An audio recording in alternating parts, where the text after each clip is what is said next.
Up, up. What's up, everybody? Happy Sunday.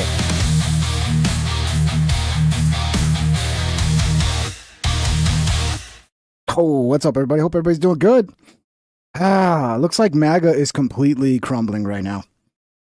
I guess whatever you're trying to protect, old Trumpy, I hope it's worth the destruction of your whole fucking movement, dude, because that's where we're at right now.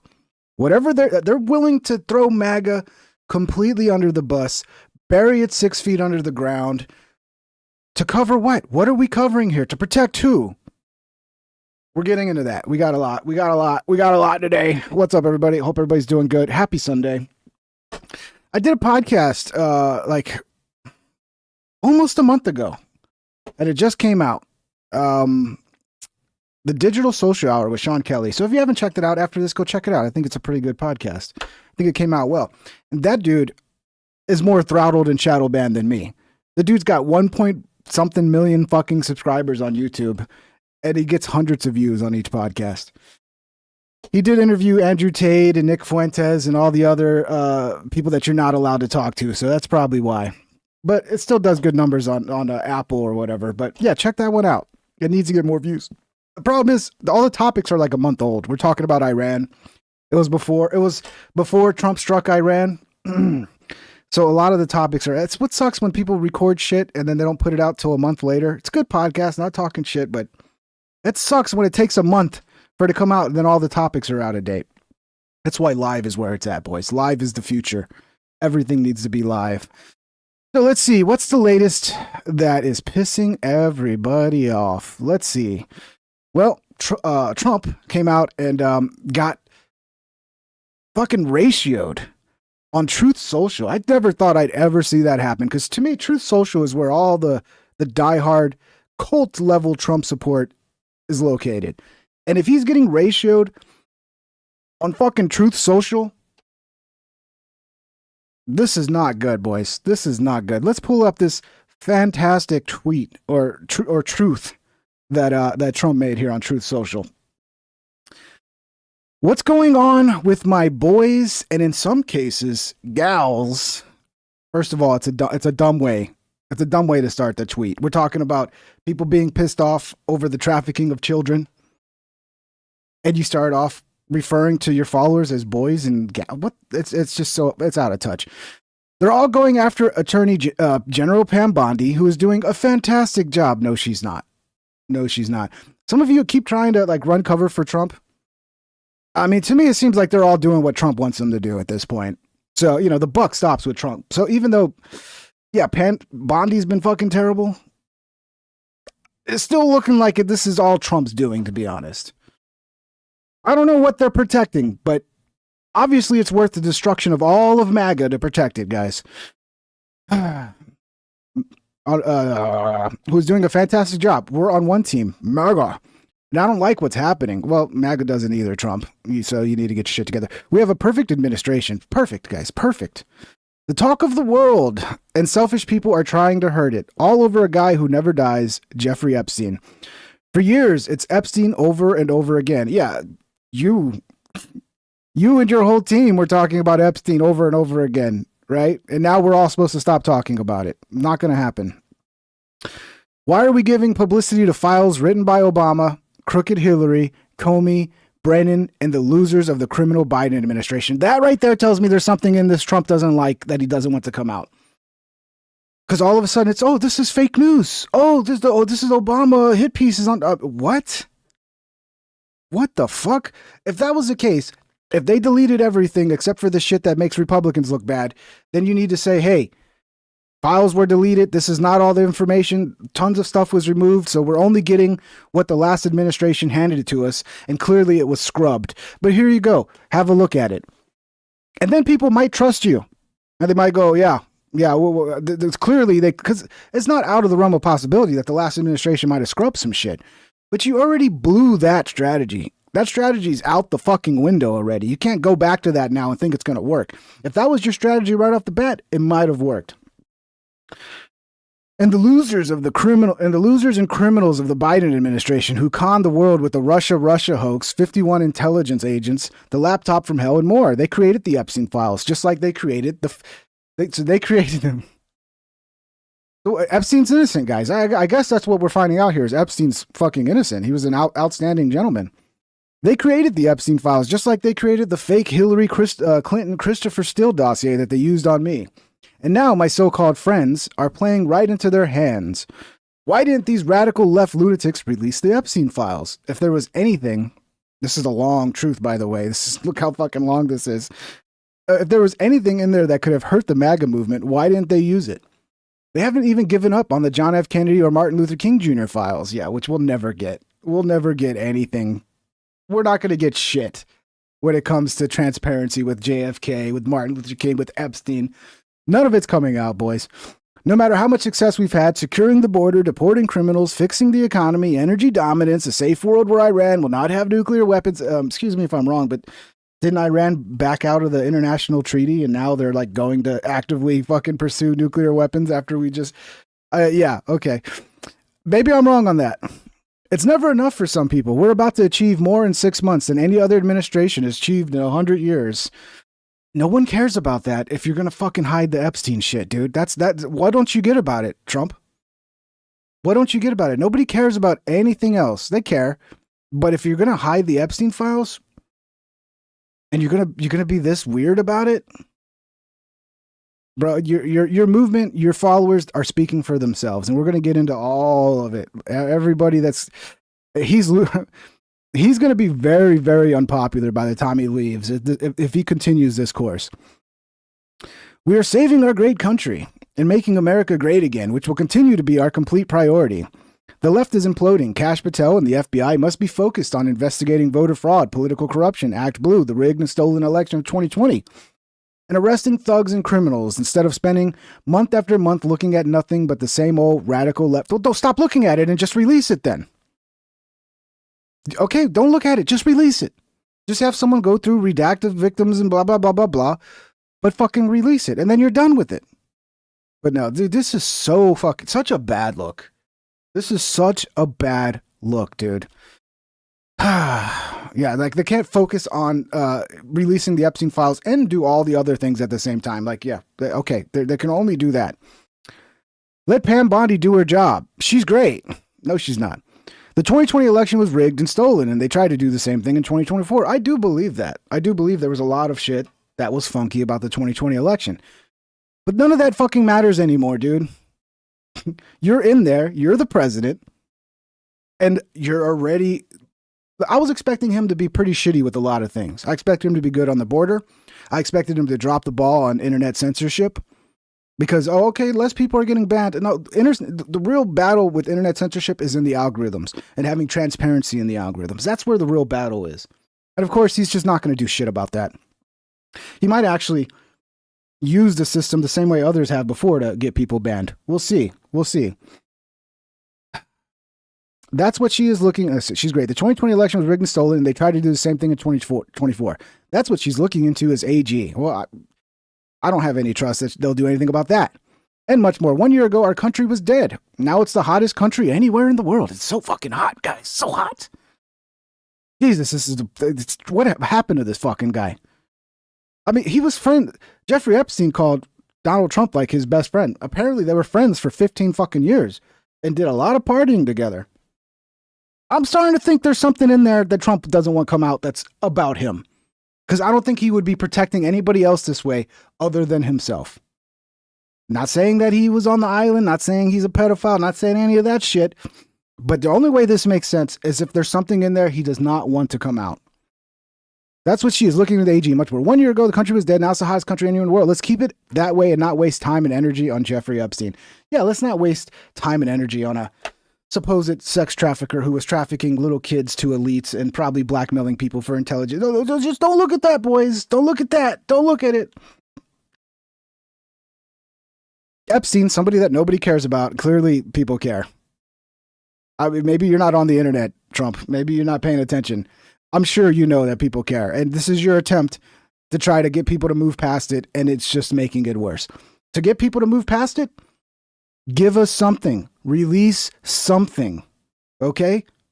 Stop protecting. Stop hiding all the files, pretending like there's nothing there, and release as much as you can. Okay? That's how you get past this. Thank you for your attention to this matter. So yeah, this went really well. So yeah, he's getting completely fucking ratioed on his own site, Truth Social. Hard to believe it, to be honest. So this guy captured a lot of the comments. So this is all of them. Every fucking comment. I mean, there's another video where they captured the ratio. Like, if you don't know what getting ratioed is, it's basically where you get more comments than likes, and that's not a good thing. Normally, this is going to cost you so many supporters. I being one of them. I have been to multiple rallies and even was there on J6. This is one of the main things that needs fixed. Our two-tiered system of justice needs to end. We the people are tired of it. They can't be charged with child trafficking without there being perpetrators. Alan Dershowitz was also accused of being one of them, and he's seen the list when he went to defend himself. We want the guilty to pay. It appears you or a loved one was, I'm thinking they're going to say what I just said was involved somehow with this Epstein shit, and you're now protecting it. That's the only thing that would make sense. Because all of a sudden there's something in those files that politically looks bad for either Republicans or Trump, and now they just won't let it go. That's the only thing that makes sense. I'm sorry. So yeah, it's just nonstop. Every comment under there. I don't have a Truth Social account. I have too many social media accounts. I didn't open a Truth Social account. It's like, this is stupid. Come back to X, dumbass. So yeah, this is the cult is turning. So this is the thing, man. People like to say Trump is the Trump side MAGA is a cult. It's really not. And if you don't see the writing on the wall with what's going on right now, you don't see that, hey, there might be some cult members, but the mass majority of MAGA are not cult members. They're disgruntled ex this and ex that, ex Obama supporters, ex Bush supporters, independents who never voted before. That's who MAGA is, and they're not a fucking cult. They want to see shit get done. So yeah, it just goes on and on, boys. Yeah, not happy. Our boy Jose Enrique Rosas, he covered this. He did a good job, and I think he captures the ratio too. With a literal wall of text on his Truth Social account, but saying that things backfired is an understatement. July 12, 2025 will go down. So Trump doubled down defending Pam Bondi with a literal wall of text on his Truth Social account, but saying that things backfired is an understatement. July 12, 2025 will go down as the day Donald Trump got ratioed on his own social media platform. And for those who don't speak fluent internet... Look at that. That's ugly, dude. That's Truth Social. That's fucking Truth Social, dude. 31.6 comments to only 28,000 likes. And all the fucking comments are just going, what is happening? What are you doing? What are you hiding? This makes no sense at all. Getting ratioed means that your post gets way more negative replies than likes or positive engagement. Basically, it's when the comment section turns into a digital lynch mob. It's the online equivalent of being booed off a stage, except the stage is your own theater and the audience is supposed to be your fan club. Let that sink in. The man who built Truth Social, specifically to avoid the kind of backlash he got on Twitter, was getting torn apart by his own supporters on the platform he literally owns. But a flash recap. The whole mess started when Trump's... That's a good picture of Bondi. Hey, Bondi, you looking kind of upset there, Bondi. Attorney General Pam Bondi promised a truckload of Jeffrey Epstein evidence back in February, then delivered a DOJ memo in July that basically said, actually, there's nothing here. Epstein killed himself. A case closed. These are not the files you're looking for. So the MAGA base felt like they had been... It's like a Jedi mind trick. There is no Epstein files. What Epstein files? That's not going to work, all right? Jedi mind tricks are not real. Fished by their own government. So Trump's response was a rambling Truth Social post that read like someone trying to talk their way out of a corner while simultaneously throwing everyone under the bus. Users were not having it and calling for Bondi's resignation, accusing Trump of a cover-up and using words like betrayal and black does good work, which is internet slang for becoming so disillusioned that you give up entirely. Laura Loomer, Steve Bannon, and Alex Jones all turned on the administration. And these are the people who have been Trump's most vocal supporters. When Alex For all Jones of you that thinks don't know how to search you're the internet, here you go. covering Here's the something link. Go give this guy a follow. You He does have good work. lost the conspiracy theory demographic. Not to mention that Megyn Kelly at Turning Point USA destroyed Pam Bondi in just a few minutes. But let's break down Trump's Truth Social post line by line because it's a beautiful example of how to contradict yourself in real time while trying to... if you guys haven't already, smash the thumbs up. Let's see how quick we can get that going and get this out to more people. And yeah, you can support the channel by leaving a thumbs up, becoming a member. Links are in the description, or you send a super chat and I'll react to your comment. Thanks, guys. Sound authoritative. First, he opens with, "What's going on with my boys and in some cases girls?" No. Oceania has always been at war with East Asia. Yeah. I heard also, because the Ania part made me think of Melania, I heard that there's a rumor. I have a video. We're going to play it later. I don't know how true this is, but the people are saying that the way that Trump was introduced to Melania was through Jeffrey Epstein. If that's true, adds a little more intrigue to this story, doesn't it? Thank you, Doge. Somebody was complaining in the comment section about the fucking Joe Rogan notification, the Joe Rogan donation yell. That's never going away. That's permanent, all right? People love it too much. Around boys and the almost afterthought addition of women. It's like he's already distancing himself from his own supporters while pretending to care about gender inclusivity. That is so 2020. But well, then comes the classic Trump move. We have a perfect administration, the talk of the world. Now, I know that Trump has a penchant for all caps, but if you have to announce that your administration is perfect using them, it probably isn't. But to be fair... Yeah, you know, if I turn it down, it doesn't hit the same. It doesn't hit the same if it's low. Green Juice Incorporated super chatted $9.99. Alex Jones is posted today that Trump says the Epstein list does exist, but has been edited by the Democrats. Yeah. This is the cope. Now I'm gonna pull up I got some clips from Alex too. We got a lot of shit. We got Shane Gillis and Matt McCusker talking about this shit. Like we got a lot. So we'll get to it. That is everyday Trump. I have the best administration. Nobody does the administration thing better than me. All right? But then he says, all over a guy who never dies, Jeffrey Epstein. This is Trump simultaneously acknowledging that Epstein dominates the news cycle while complaining about it. He's basically saying, why won't this dead guy stay dead? Which is either profound commentary on media obsession or the weirdest complaint in political history. It's like, I killed him. He shouldn't be talking. Everybody should get over it. I already murdered him. Now, I mean, a lot of people do think Trump is the one who fucking had Epstein killed now. I don't know about that, but Jesus, anything is open to, you can believe anything at this point. It's just like, who knows, man? They sure seem like they're hiding something, and that opens up questions. Lots of questions. The logic pretzel comes next. Why are people giving publicity to files written by Obama, crooked Hillary, Comey, Bannon, and the losers and criminals of the Biden administration? Think about that for a second. The previous administration somehow fabricated evidence about a guy who died in 2019. He could still be alive. You guys are right. He could be. During Trump's first term, and they did it so convincingly that Trump's own Justice Department cannot tell the difference. And by the way, if they created the Epstein files, why didn't they use them against him? The Democrats would have exploited all these photos of Trump next to Epstein, and that would have been way more devastating for him in the public eye than any lawfare based on hush money payments. But what do I know?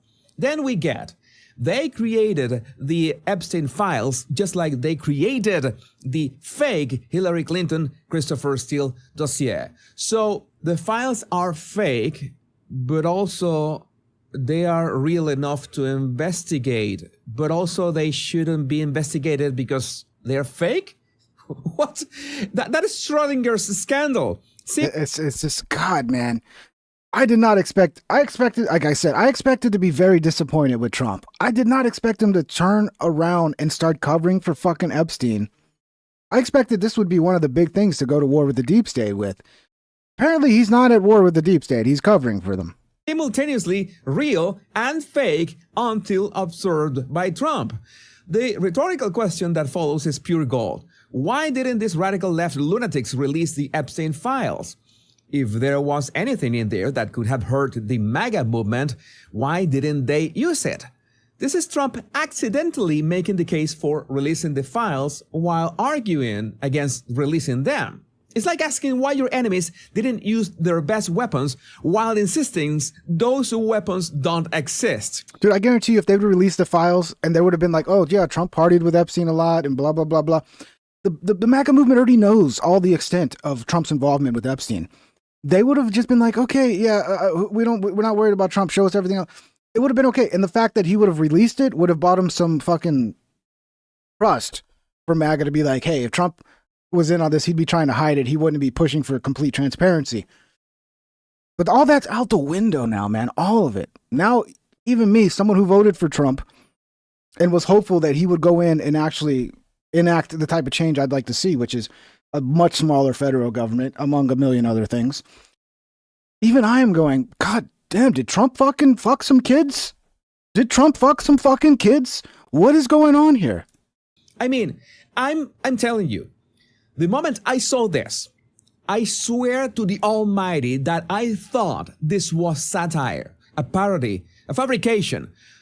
But the real deal comes at the end.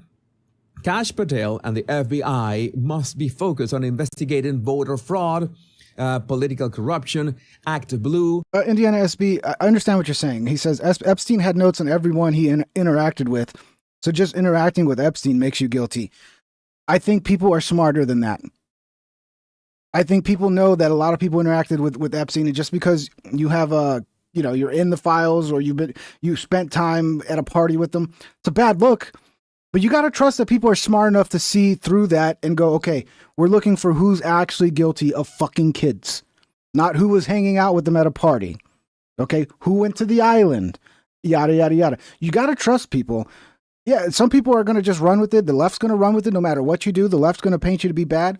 But now even your own base is questioning whether you had something to do with this. So there's no world where this is a good decision politically, for your legacy, for your own movement. There's no world where this is a good decision. This is just all bad.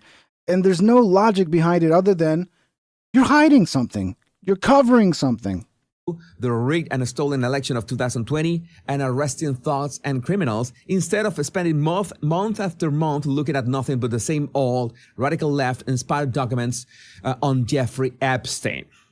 So, stop, run it back, enhance. Trump just told his base. No, Nero says, I wouldn't be surprised if Trump likes immoral stuff. Like, everybody's got their little shit.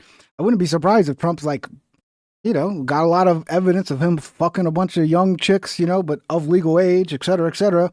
All that I could give a shit about. It's the under 18s that we're worried about. Did Trump fuck around with any under 18s? I sure hope not.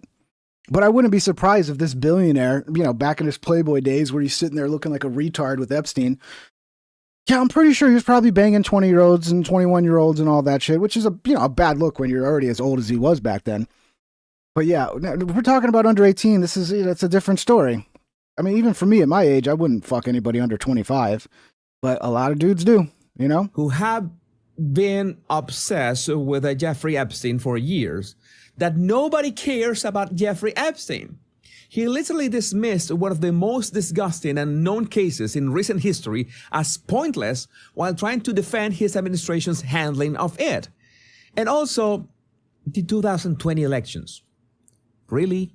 You're complaining about people still talking about Jeffrey Epstein and you're still talking about the 2020 elections? Look, I agree with talking about the 2020 elections. We need to get to the bottom of that. I think the changes they made to the election law, the unsolicited mail-in ballots, I think all of that throws in a very large question mark into that election and how legitimate it was. But yeah, at this point, how am I going to trust you to even accurately investigate that if you can't handle the fucking Epstein thing? If you really want to be efficient about this, and this is my suggestion, start by really doing something about the Alto Pen scandal. That would serve a lot of purposes. One, that the Biden administration was lying to people. Two, that Democrats were okay with it, so further eroding their less rabid fan base, and you will be able to prosecute those who actually have not killed themselves, such as Anthony Fauci. But anyway, let Pam Bondi do her job. She's great. Yeah, she's great dropping. Is Trump fucking Bondi? Is that what's going on here? Trump, are you fucking Bondi? I wouldn't be surprised if Trump was fucking Bondi. Because look, at Trump's age, you know, Bondi might be 59, but damn, for Trump in his 80s, Bondi's like, it's fresh meat for Trump. That's a young broad for Trump. I don't know, man. I don't know what's going on here. Trump might be fucking Bondi. Charges against big pharma such as Pfizer, and I made a video on my Power Pundit channel about that. Go watch it. But now, I wouldn't entirely dismiss the 2020 elections. Good, you're a smart man. But instead of investigating something that it's not going to change the past, make sure that it cannot happen again in the future. And we know that was point number 19 in Trump's campaign promises. Secure our elections, including... Is she too old for him, Colt C? Yeah, she might be too old. Same day voting. Look, she's not bad looking, you know, in the right lighting after a few drinks. I mean, Bondi's not bad. Voter identification, paper ballots, and proof of citizenship. Make USA elections as secure as possible. That's great. And I understand that the mass deportations are actually a first step. That might not seem obvious until you remember that Biden and Kamala and Mayorkas had left the door open so they could change the demographics of battleground states so Democrats could... Yeah, you're right. Melania's way hotter than Pam Bondi. But dude, that's his wife. Like, people get... No matter how hot your wife is, you get tired of banging her, you know? Loose and you just want some strange. I'm sure Trump got used to a lot of strange and you just wanted some more strange. This election. But again, my point is that Trump keeps complaining about Epstein being dead. Well, the 2020 elections are pretty much the same. But there are things that we can do right now so any election fraud never happens again. And the way to make sure that the Epstein stuff doesn't happen again is to prosecute his clients, friends, acquaintances, name them any way you want. You know what I mean. The post ends with classic Trump grandiosity. 1 year ago, our country was dead, and now it's the hottest country anywhere in the world. Let's keep it that way and not waste time and energy on Jeffrey Epstein, somebody that no one cares about. Look how much time you just wasted on it. You wrote a whole book. In that time, you could have released the files. If you want people to get past this, release everything you have. And of course, people don't want you to release like any kind of sexual content that's going to re-victimize anybody, or if they're victims that you want to protect their identity, okay, block out their names and their photos, but you can release everything else, dude. And this would be done with immediately. Now, if nobody cares about that, then why keep addressing that topic? Why keep bringing that up? Why so defensive if nobody cares about Jeffrey Epstein? But I'm going to tell you something. Trump is right. People don't really care about Jeffrey Epstein. The guy is pretty much dead. We care about transparency, and we care about knowing how involved our intelligence agencies were. And we want to know if he was working for a foreign country and blackmailing our people so that our politicians, our decision makers, so that they would serve another foreign interest. That's what we want to know about. And we want to clean up the corruption in this fucking government. And yeah, that seems to be a big red flag as to none of this is going to be cleaned up. Or at least that's what we think. What people really care about is bringing to justice all the connections, all the politicians. I don't remember how I don't think I have heavy moderation set. I don't remember what the moderation said. It's probably balanced or whatever. So yeah, if you're getting hit, it's probably YouTube because they're very strict. All the billionaires. I mean, if you're getting your messages blocked or they're not going through. All the power players that engage in Epstein's perversion services. We don't need to know anything about the victims either. They can remain anonymous. But what we want is those PDF files that right now must be laughing in their mansions or yachts. We want them facing justice. And that's what Trump doesn't seem to understand or doesn't want to understand. The irony is that The irony. I love this guy. I don't know. This guy's so cute. He's so cute. He's such a cutie. the irony is beautiful in its twisted way. Trump's statement was supposed to unite his base behind Bondi and redirect their anger towards Democrats. But instead, it confirmed every suspicion that his supporters had about the deep state, except now they think Trump is part of it, or at least part of the cover-up. And this created a paradox. Either Trump is covering up real files that implicate him, or he's covering up fake files that somehow also implicate him. But if they're fake, then you should at least prosecute those who fabricate them. There's no way out of this. And some suggest this controversy could cost Republicans up to 40 House seats in 2026 if dissolution voters stay home or defect. And that's what happens when your people promise to expose. Somebody said it would be funny if this guy got deported. Look at him. The guy's got money. He clearly came in properly and is spending money. This is the last guy that would get fucking deported, you know? But it would be funny, though. The deep state. I'm not going to lie. It would be funny. It'd be funny if it happened right now, if all of a sudden ICE just busted in while he's recording his video and just fucking deported him. It would be funny, but it would also be kind of fucked up. Unless he broke the law. I mean, if he's a criminal, he needs to go. Trump's post was supposed to stabilize Bondi's position, and it might have worked internally. He's privately reaffirmed his support. I heard Bonino's already stepped down. It's not official, but he's already like out. He's done. He's done with this. He's like, you guys totally ruined my fucking image. I think it's a little bit of cope. Everybody's trying to blame Bondi. I think the buck needs to stop with Trump on this one. Or for her, but it's also fueled reports of FBI infighting and with Deputy Director Dan Bonino apparently clashing with Bondi and considering resignation. And nothing says a smooth administration like your own appointees wanting to quit over a deleted PDF file. But I would like to know what you think about this in the... I think it's total fucking bullshit, Jesus. That's what I think. All right, what's next? I think we got... Oh, this one? Yeah, we'll go ahead and jump in this one. The political grift is over. I saw a little bit of this. I didn't get to see all of it. He gets into like Theo Von. He starts talking shit about Theo.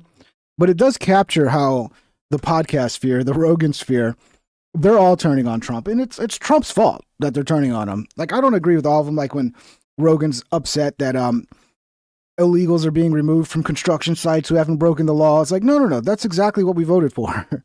It's exactly what we voted for. We want Americans doing these construction jobs, okay? So if you're here illegally, you need to go. You need to go. And now Trump's giving amnesty to like the food workers and the farm workers. Don't give them amnesty. Give them a fucking green card and say, hey, you're here 20 years. You did the job. We need you to keep doing it. Let's make sure you're legal. Let's get the paperwork done to make you legal. Hopefully that's what they're doing. They're not just saying, okay, well, these illegals can stay. And no. Especially the construction field. Americans can do the fucking construction work. And I know it's probably going to raise prices in the short term. Who knows? But I think in the long run, we need to get Americans back to work and stop filling all of our jobs with fucking illegal immigrants, H-1B visas, and all this bullshit. Let's play this one. Like there'll be people that like... This is American Redact. I think I've seen his videos before. I don't know if I'm going to agree with all this video because I haven't watched it all, but let's give it a watch. Like they'll DM me and be like, you see what your boy's doing? You voted for this. I'm like, I voted for none of this. He's doing the exact opposite of everything I voted for. Yeah. I want him to stop the wars. He's funding them. I want him to shrink spending, reduce the budget. He's increasing it. It's like everything that he said he's going to do, except sending immigrants back. And now he's even flip-flopped on that, which I kind of like. But he's like, oh, well, we kind of need the people working in restaurants, and we need our farmers. It's like everything that he said that he was going to do that he campaigned well, he said really to hard us, on. which was important. All right, so after about 5 short months of... Yeah, King Yeti, great point. King Yeti says, I grew up in construction. Illegals put white and black construction workers out of business. Smart businesses gone, now taken over by illegal immigrant contractors. If companies are hiring illegals, shouldn't they be fucking prosecuted? Isn't that illegal for a company to hire an illegal immigrant? But yet it's okay in construction. No. We not only should all of these fuckers be deported, the company should also be fined and maybe put out of business and replaced with a better company. Trump being president. doesn't break the law. Podcast bros in the Rogan sphere are already backpedaling on voting for him and publicly supporting him on their podcasts to hundreds of millions of voters in America. Like as you just saw, Andrew Schultz is completely baffled by what Trump has done in office since being elected, claiming he voted for none of what Trump has been doing. Let's not forget that this is the same guy who was all giddy and excited at the thought of his podcast swaying the election after their Trump interview. It's not close anymore. Is that the energy y'all felt? You're a prisoner of the moment. Yeah, you really are. It's easy to go back now and be like, oh, dude, it was Trump or Kamala. I still think Trump is better than Kamala. Just because we're all talking shit is because we're not a cult. And we want to actually, like, the time for campaigning and getting behind a candidate is over. Now it's the time to go, hey, this is what you promised us. This is what you need to deliver on. And if you don't deliver, we're going to have a problem. That's what time this is. This is the holding you accountable to what you said you were going to do time. And then when it comes time for elections again, we'll all decide who's the best candidate. And by God, if it's Kamala and fucking Trump again, I probably won't vote next time. But I'll still willingly say Kamala's worse than Trump. 100%. Know that about me. And Kamala would not have given us fucking transparency with the Epstein files, guys. Right. You know that about me. Before Trump came on, you're like, yeah, it could go either way. It's very close. No, before he came on, I was like, he don't got a chance. I was like, he's coming on here. He got to be down bad. He got to be down. I mean, no, we're the best. He got to be down bad. And then after the interview, obviously we saw the... Yeah, but a lot of these people, somebody was, I'm replying to a comment. A lot of these people are using this as like, oh, see, told you, you stupid ass voted for Trump. It's like, it was Trump or Kamala. If we didn't come out and vote for Trump, we'd have Kamala. We'd probably have regime change in Iran right now. We wouldn't be cleaning up the border. It'd be so much fucking worse. So yes, it is still better than Kamala, but it still fucking sucks that he's falling short on so many important issues, especially the Epstein files. reaction. And you got 20 or 25 text messages, and you were like, this guy's winning. Yo, listen, it wasn't the 20 to 25 text messages. You know what it was? It was the looks on the street. No, I'm just not. Somebody said they voted for Jill Stein. I'm just probably not going to vote. I think now it's time that we find the next person. We find the next Trump. And we be even more due diligent with it. Maybe it's a Tucker Carlson or something. I don't fucking know. Maybe Tucker would be terrible too. But we need somebody who's going to be serious about cutting the sides of this federal government, getting the deep state intelligence agencies under control, and going back to like a sensible foreign policy, fixing the debt, addressing the fucking internet censorship, making sure that the fucking algorithms are transparent. Everybody knows how the algorithms work. There's a lot of things that need to be addressed that are not going to be addressed under Trump now. And it's very clear. So who's the next one? Who's the next guy to rally around and fucking hope and pray that they actually do something and don't just get the one beautiful ring and go, my precious. No, we need someone with the balls to throw that fucking ring into the fire and say goodbye. I don't know. Will it happen? Can we find someone like that? Where's our Frodo? So yeah, very idiotic stuff coming from the Flagrant podcast as always. But honestly, you can't blame Andrew. Dude, I know K-Max says no more celebrity candidates, please. Dude, I have a feeling celebrity candidates are not going away. It's going to become a thing. Schultz for behaving this way. Because after all, he's just following the Joe Rogan blueprint as he's done since the very beginning. Joe Rogan was the guy who made this Waluigi lookalike so successful. He's the guy who inspired Andrew to start a podcast. And he's the guy who probably... Yeah, I've seen a part. I shared it on Twitter. We can pull up Tim's rant next. Set up. It's a beautiful, beautiful message. I love how Tim spins it. He's like, you can't expect these guys not to be pedophiles. So just vote for your favorite pedophile. Is basically how he summed it up. The Donald Trump asking them to not fuck kids is a bridge too far. Interview. So if you're going to point fingers at this stuff, point them at the guy who they're standing in the very short 5'5" shadow of at best, Joseph 250 Rogan. Joe Rogan is also shocked at Donald Trump doing exactly what he said he was going to do, as he was just criticizing Donald Trump and his immigration policies in a... Yeah, you can tell this guy might not be a Kamala voter. He might be like, a lot of my followers who they hate Trump and Kamala, and they're just like, you're idiots if you vote for either of them. It's a very convenient, it's convenient to like stay out of it and not take a side. And then after the fact, like you can be the one who's crystal clean and it's like, oh, everybody else is stupid. It's like, okay, Good. You didn't take a side. Now you can just say everybody's wrong. And if you took a side, well, now you'd have to be like me and fucking, I don't know. I get it though. If you don't want to vote, it's your right. It's your right. But I think this country would be in a much better situation if everybody fucking did vote. Recent podcast he did, calling these policies insane. It's insane. Yeah. I'm not going to be someone that tells people not to vote and it's stupid to vote. No, go out and vote. Everybody needs to fucking go out and vote. And we probably need to vote for a third party candidate. We need an independent, like a real independent candidate. That would be nice. Thank you, Dixon Cider. Yeah, Dixon, I'm willing to run. Super chatted $2. Everyone should vote Ping TR1P for president. Here's the plan. See, John McCarter's going to run, but I think he's not going to be eligible to run in time. So I'll run in 2028. I will basically disband 99% of the federal government, other than military, antitrust, and a few other things. And then I'll let John McCarter come in and take over for me, and it'll be easy. All he'll have to do is just wave to everybody. Because at that point, the federal government will do fucking nothing, and the states will do everything. Was told there would be there's two things that are insane. One is the targeting of migrant workers. We all should vote more locally, too, dude. We should all be definitely getting more involved locally. That's my opinion. I think the federal government, it's too much. We don't need the federal government doing all this. A lot of this shit can all be done locally.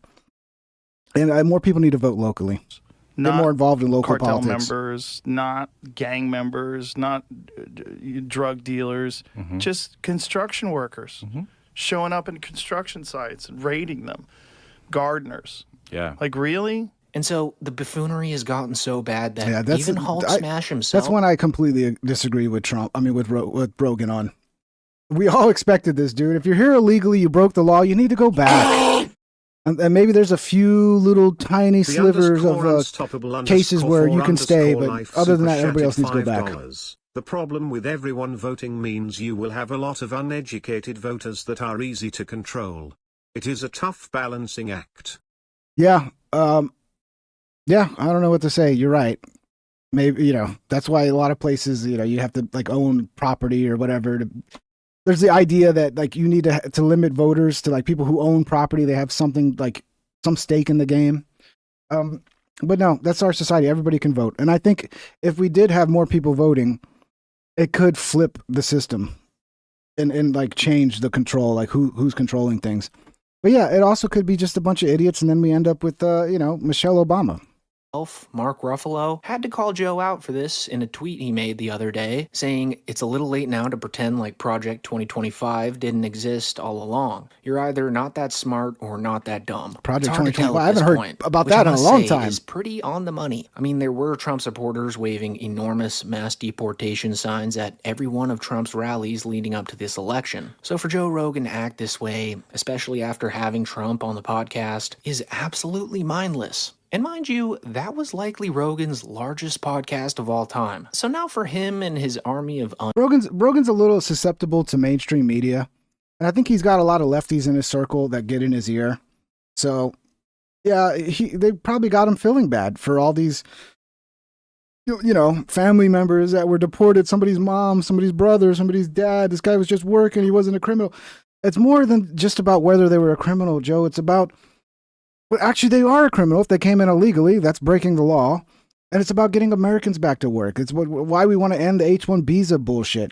For me, the H-1B visa you should mandate and be damn sure that if you're going to hire somebody from another country, you got to pay them probably a little bit more than you would pay an American to make sure it's not being abused. And it's only being used when we have no Americans who can do the job. That's the problem. This is the problem of our stagnant wages. The people want to do these jobs. Construction jobs, people will go fucking do them. Americans will do them, dude. Now, picking fucking fruit, that's a little bit of a different story. I don't know if we can get Americans to do that shit. But I know what we can do. We can bring in people legally to do it. And I don't give a fuck if the price of fruit goes up. Fuck it. Don't stop eating fruit anyway. It's gay. Unfunny goons to take no accountability is very... very dumb, and honestly pretty characteristic of the Rogan sphere. Did you vote for Trump? I did. Do you regret it? A lot of people made a big deal, but I did say that I regretted it the other day. Thank you, Rasa78. Welcome to the team, brother. Appreciate you. Look, It's almost like podcasters who have zero knowledge of anything outside of locker room humor shouldn't get involved in politics, let alone invite them onto their huge platforms and have them push whatever. Candace Owens for president. Look, I'm open to that possibility. I'm open, man. We need to start figuring out who's next because Trump's already, he's history. He's history. We need to know who's next. And we need someone that's not a fucking lying piece of shit this time. And somebody who's willing to put the country over their own interests. And does somebody like that actually exist? I don't know. That's why I think we need somebody dying of cancer. We need somebody who's got like 4 years left before they die of cancer so that they can actually just focus on fixing the country and not worry about what happens afterwards. Narrative they want while giving absolutely zero pushback to anything that they have to say. And the Rogan sphere has gotten so political now that some of the comedians inside of it are speaking out about it. Like when Andrew Santino, Bobby Lee, and Yanni Papa all came to the conclusion that comedy podcasts should have never turned political on a recent episode of First of all, the idea that they're a comedy podcast, look, because they're comedians, you listed under comedy, right? But Rogan's, I don't know if you can call Rogan a comedy podcast. That dude dives into like deep fucking subjects all the time. And the idea that like, okay, you're a comedian, so therefore you can't have any statement on politics. Like, no, you're still a citizen of this country. You still vote and you can say whatever the fuck you want. So I don't like this shit where it's like, oh, you shouldn't talk about, no, talk about whatever the fuck you want, dude. And if you want to talk about politics, talk about politics. This is stupid. Bad friends. It makes me happy to know that this show is still as stupid as it's always been from the beginning, because I see a lot of our podcast pals or people in our sphere that are taking these shows to a level that we don't go to. Which is what? Well, they're all having like They're all, like, politicians on. journalists. Tim got fucking interviewed by like CNN. Yeah. I was like, what in the fuck is going on? Yeah, we stay here. Same with hyenas. We stay right here. Yeah. And I saw that they had Bernie on. Pussies. They're pussies. They're afraid of the backlash. Because as soon as you like have an opinion, this is like the Hollywood thing. Don't have any opinions. Because as soon as you have an opinion, you're going to piss somebody off in the audience who disagrees with your opinion. Okay, pussy. You're afraid of a little pushback from your audience? Fucking pussies, dude. On Schultz's show. Yeah. What the fuck is going on? He's not coming here. Bernie? Yeah, we had David Mamet. Yeah, Ben Affleck. Yeah, but that's rad. We got people that they can't get. Yeah. I prefer to know what people think and feel. I prefer to know, I prefer people just be honest with their thoughts and feelings. That's the type of content I like. I like the type of content where people are fucking honest, speak their mind, and aren't afraid to ruffle some feathers. That's what I like. I don't like pussies who are afraid to talk about something because a little segment of their fucking audience might get upset and cry about it. So that's pussy shit. No, it's not that they can't get him. Oh, they can get him. Yeah. But we got him too. I just don't think we want politicians on the show. No. It's getting a little muddled, right? It's getting a little, what's going on? I just think that's the thing. Somebody said Ginger Millionaire. They got so much fucking money. They don't want to lose their fucking golden paycheck. So I get it. I get it from that sense. I don't have $1 million monthly deal that I'm trying to protect. So it's different, I guess. Maybe if I had $1 million a month fucking income, then I'd be so scared of pissing people off that I'd walk this little thin line. Fuck that shit, dude. Comedy podcasting is entering this world of like news or something. Yeah. And people are taking it serious. And it's not. Well, there was an article after the election about how... I don't take it serious. I just see it as that's people giving their opinion, their thoughts on shit, which I find entertaining. What I don't find entertaining is people not saying what's on their fucking mind and portraying some image for the public so that they can be liked more. That's what I don't find fucking entertaining. Legacy media doesn't have the, power it once had, and that podcasting is now, replacing some of that, That's not good. Yeah. We shouldn't replace it. This should be its own thing. Yeah. This is its own form of music. There should be all kinds of podcasts, though. There'd be podcasts that people talk about politics, podcasts people don't talk about. The podcast should be whatever the fuck the podcaster wants it to be. But no, according to Andrew, podcast should just be, should be a bunch of people just laughing at stupid jokes the whole time that aren't even fucking funny. It should all be the worst flagrant episodes.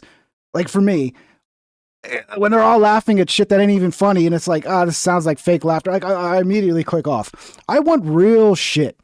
I don't want this fucking tailored fucking, oh, what do my audience approve of? I don't want that shit.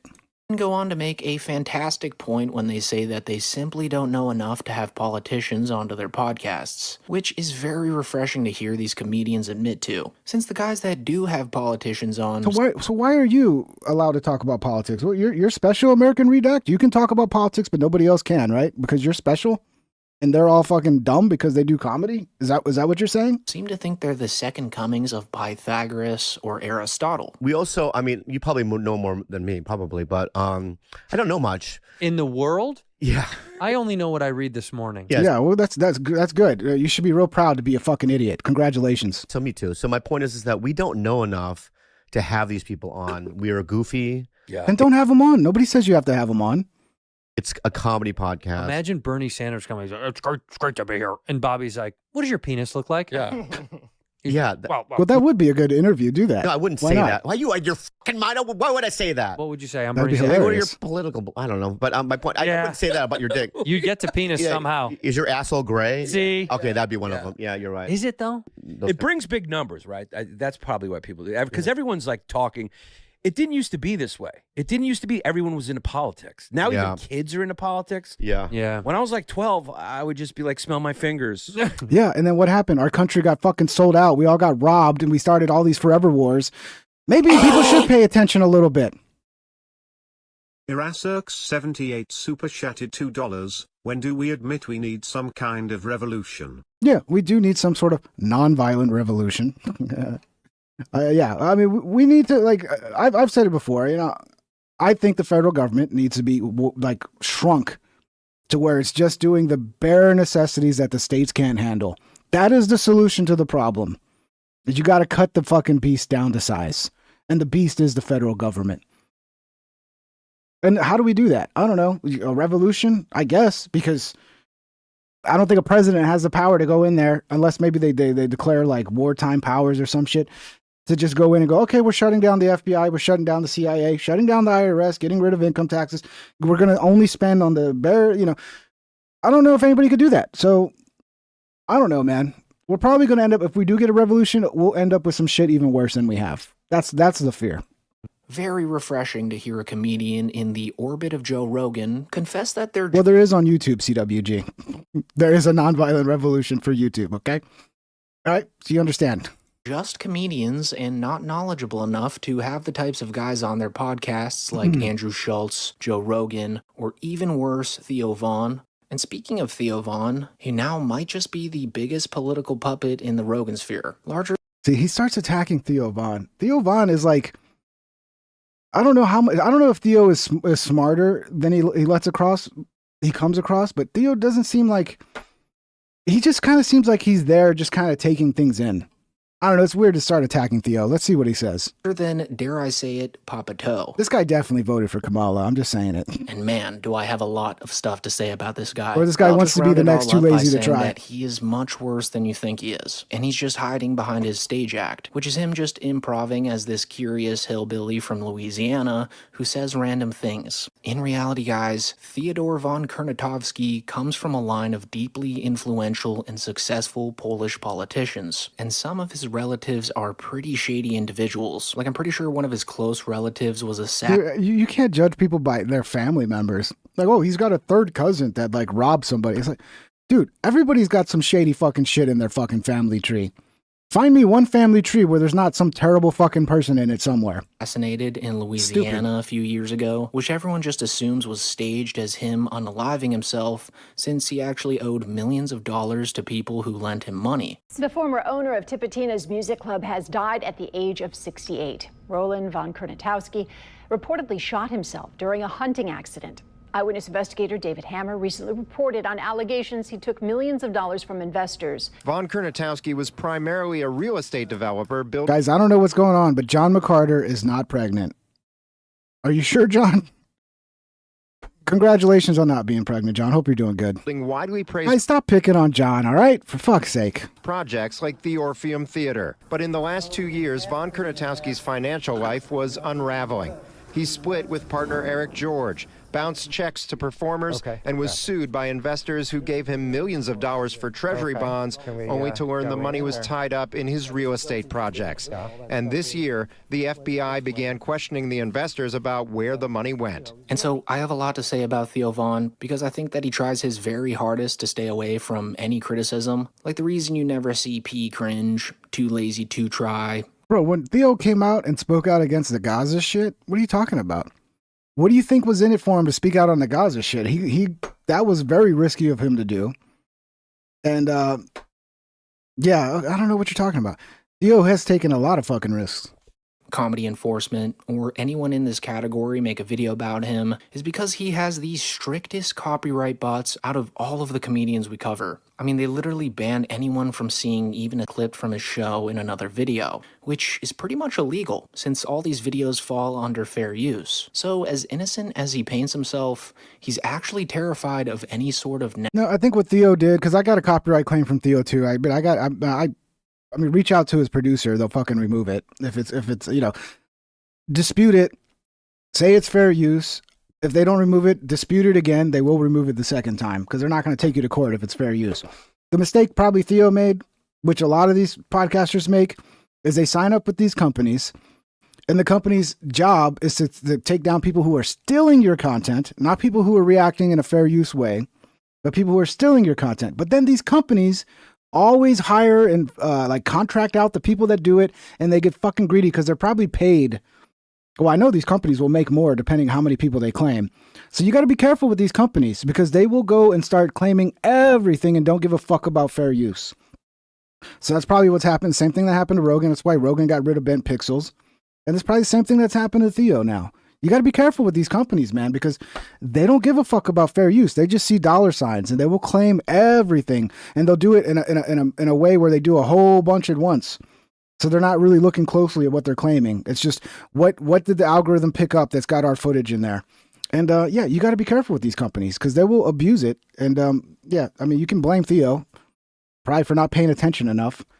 But these companies are shady as fuck that do this shit. And a lot of times these podcasters just want people to stop uploading their content because that's what it is. People take it and then fully upload it, you know, without any kind of transformative work done on it.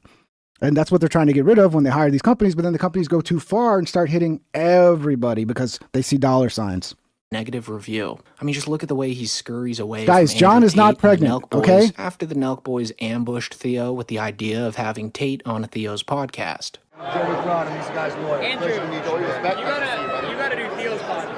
Yeah, we should talk about how you thought about it. That would be fucking amazing. Yeah, I got enough emotional issues at the moment. But Theo gets away with everything. Does he? Yeah. I don't until he doesn't. Yeah. Tell me about it. Welcome to America, dude. I don't know how long they're letting you stay. Yeah, me neither. Glad to be back. And so, as shitty as it was to ambush Theo with someone as controversial as Andrew Tate, him scurrying away is very telling of how he's so protective of his image. Yeah, I wouldn't want to interview them either, dude. It's a bad fucking idea. Yeah, it'll probably get a ton of views, but then you'll end up completely throttled and shadow banned, maybe have the episode removed. Plus, there's a lot of shit that raises questions about the Tates, you know, with their cases that they're going through. That it's not really clear that they're innocent at this point. So I don't blame them for that.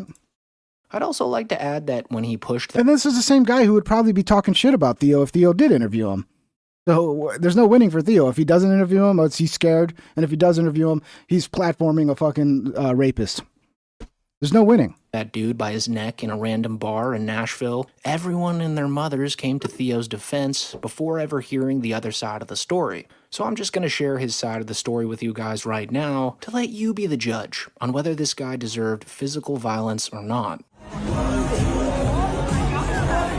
Hey. Yes. Yeah, I mean, everything I've seen about this fucking guy's physical violence. He pushed him away. Yeah, he pushed him away by his throat, but it was still pushing him away. It's not like he was strangling him.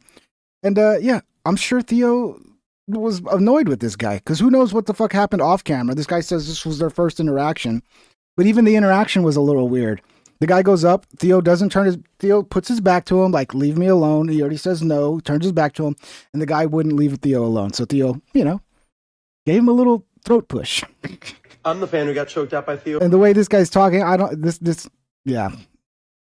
And then in this fucking message, he's like, Ooh, my throat. I just had throat surgery. Thank God I didn't lose my my ability to sing anymore. It's like, I don't know. It seemed like he was angling for a fucking lawsuit. Yvonne, let me tell you what actually happened. So I'm not just a random fan. I live in Nashville. I play music full time. That's me. Oh, I'm not just a random fan. I'm a famous musician. No, you're not. You're some fucking loser nobody knows about playing fucking probably gigs for $20. Fuck off. All of this happened on May 2nd. Oh, look how cool. Can we see the crowd? Why don't you show the crowd? What's the crowd? 2 people in the fucking crowd? You can see right there. You see, I'm famous. Look, I'm on stage. Look. Theo should have been nice to me. I'm famous. I'm a musician. Also happened to be my birthday. I had my gig. No one gives a fuck it was your birthday, o'clock. bro. My friends brought me cake. They brought me balloons. The bar brought me sparklers. If you bring me balloons for my birthday, I will end our friendship that day. So when Theo walked in, he didn't have any security with him. So people were walking up to him, talking to him, taking photos. I finished my show. This was like 10:18. Nobody in my party had talked to him yet, not even me. We thought it would be a funny video idea to get him and me popping my birthday balloons together because he's a comedian. I was trying to be courteous because he was talking to somebody at the moment. So in this next video, you can actually hear me say, I don't want to interrupt their conversation. But then you went and interrupted their conversation. He's probably sitting there like trying to have a moment with his friends, and you guys are just sitting there with balloons staring at him for like 10 minutes waiting to talk to him. People act fucking weird around famous people, dude. Like, I had the opportunity. Theo got me tickets to go see him in San Antonio. I had the opportunity to go meet Theo. But after it took 30 minutes to an hour of waiting for him to fucking meet all of his fans and everything, I just left. Meeting famous people is not more important than I need to go home and go to sleep. And, you know, but these people are fucking weird, dude. They'll do anything just to get close to a famous person. It's fucking weird. I was waiting my turn to talk to him. Everybody was all just standing around having fun, having a good time. Nobody was bothering anybody. I mean, I'll show you the full video. Yeah, the whole video started with the political grift is over, and now it's just like a hit piece on Theo for some reason. That's the guy I was waiting for, who I didn't want to interrupt.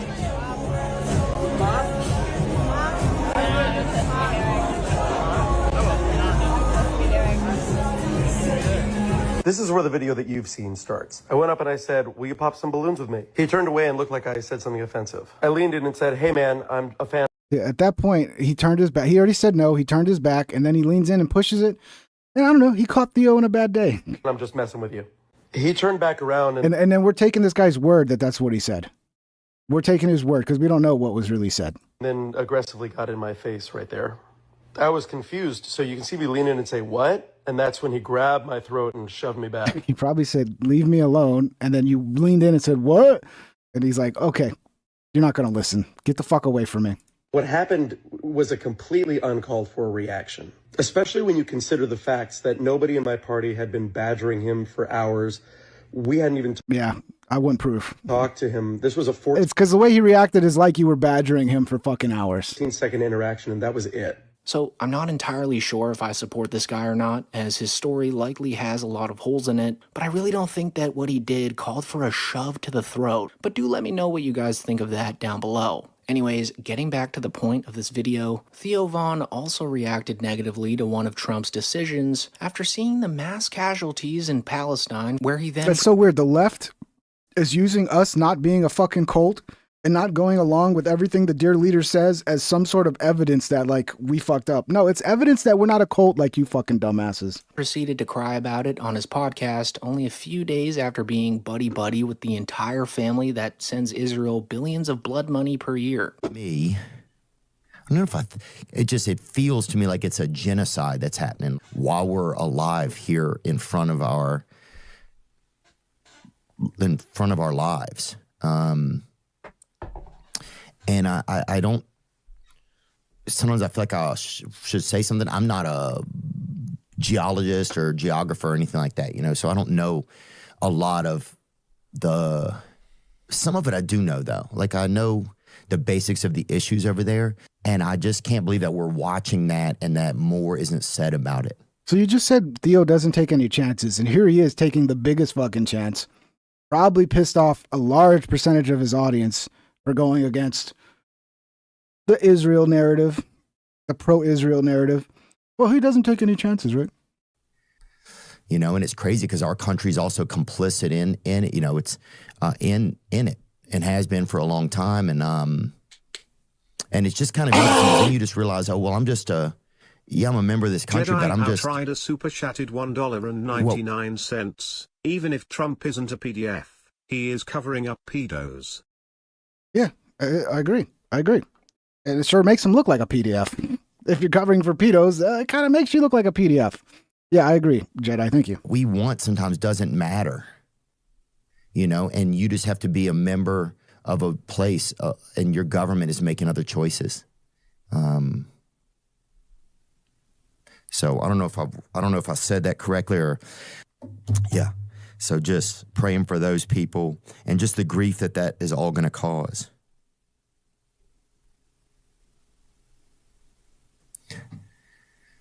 You notice, like, what are we doing? And I just want to say that this was a completely human reaction by Theo here, and it's good of him to say anything in order to make a dent and move the ball in the right direction. I just think saying this and then doing a complete 180, dining with Ivanka Trump and rubbing shoulders with the people who fund Israel is... Oh, so yeah, don't talk to the enemies. Don't get in there and hopefully try to have a conversation and convince them of your side and why you think they're wrong here or there. No, you have to isolate them and never talk to them like they don't exist. What the fuck is the point of this video? By the way, go subscribe. He makes good videos. I just completely disagree with this one. But yeah, if you like it, go subscribe to American Redact. Let's move on to the next one. This was in my humble opinion, American Redact, you're all over the fucking place. This makes no sense, dude. And who'd you vote for, bro? You think Kamala would have been better? You think Kamala would have been fucking better? Okay, here's Matt and Shane talking about it. There's something I noticed about Matt and Shane. They love to almost show their balls every time they talk. It's like you're getting really close to showing us your balls there, Shane. All right, let's pull it back a little bit, dude. All right, pull it back a little bit. Come here.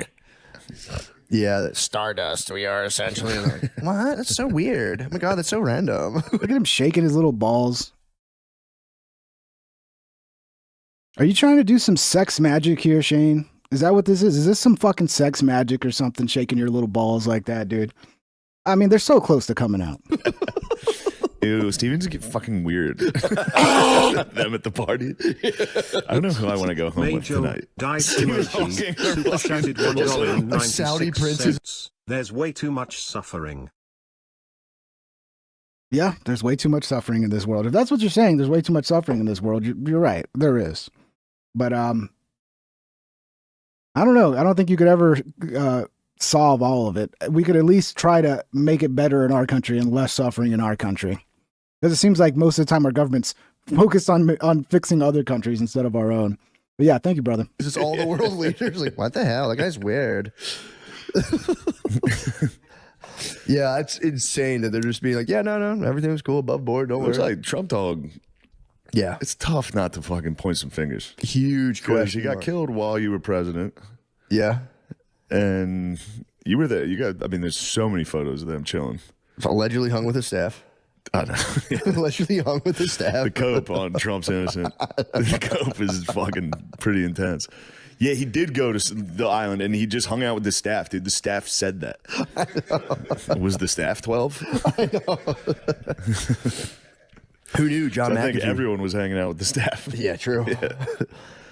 The massagers. Yeah, the John McAfee was he was the one who allegedly was trying to bring it down. I don't know if that's just internet folklore. But yeah, turns out he was... It's funny to be taken down as a pedophile by a guy who's getting shit on like a neighboring island. Just being like, this isn't right. We gotta take this down. Yeah, dude, that shit, that was pretty, well, there's the thing, they were never going to release it. That was, like, it became apparent, like, they're not fucking, like, oh, those trillionaires. Did you see him, somebody brought it up at a meeting and Trump was like, are you guys still talking about Epstein? It's like, that's crazy. There's so much other stuff going on. I can't believe you're bringing up Epstein. Are you serious? God, get a life. You guys are obsessed with this shit. What the fuck? No one even cares. Yeah, it's so long ago. The guy killed himself and he was innocent. What the hell? They're probably all sexually blackmailed. Like every single world leader probably has sexual blackmail. It's sad to think about, but this might be actually like who controls the world. So, these geniuses might have realized, like, hey, all you got to do is take some hottie little 16-year-old to send her over to fucking one of these politicians. Maybe he thinks she's 18 or she lies that she's 18. Boop. A lot of these fucking degenerate politicians, they're fucking degenerates. Now you control that fucking person and he does everything you want him to do.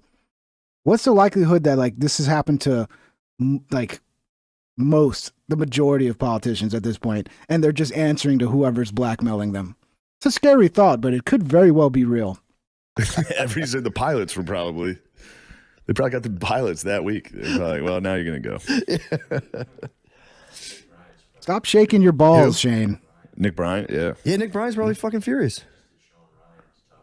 Nick Bryant better chill. See, at least Matt. Yeah. At least Matt's like, at least covering up, giving us a better angle. This angle, Shane, it's too close to balls coming out, bro. Did he get too free? Close. He was on that too. Free him. He got freed. His case, though. It didn't look like they're going to nail him on all that high level stuff. It sounded like it was minors.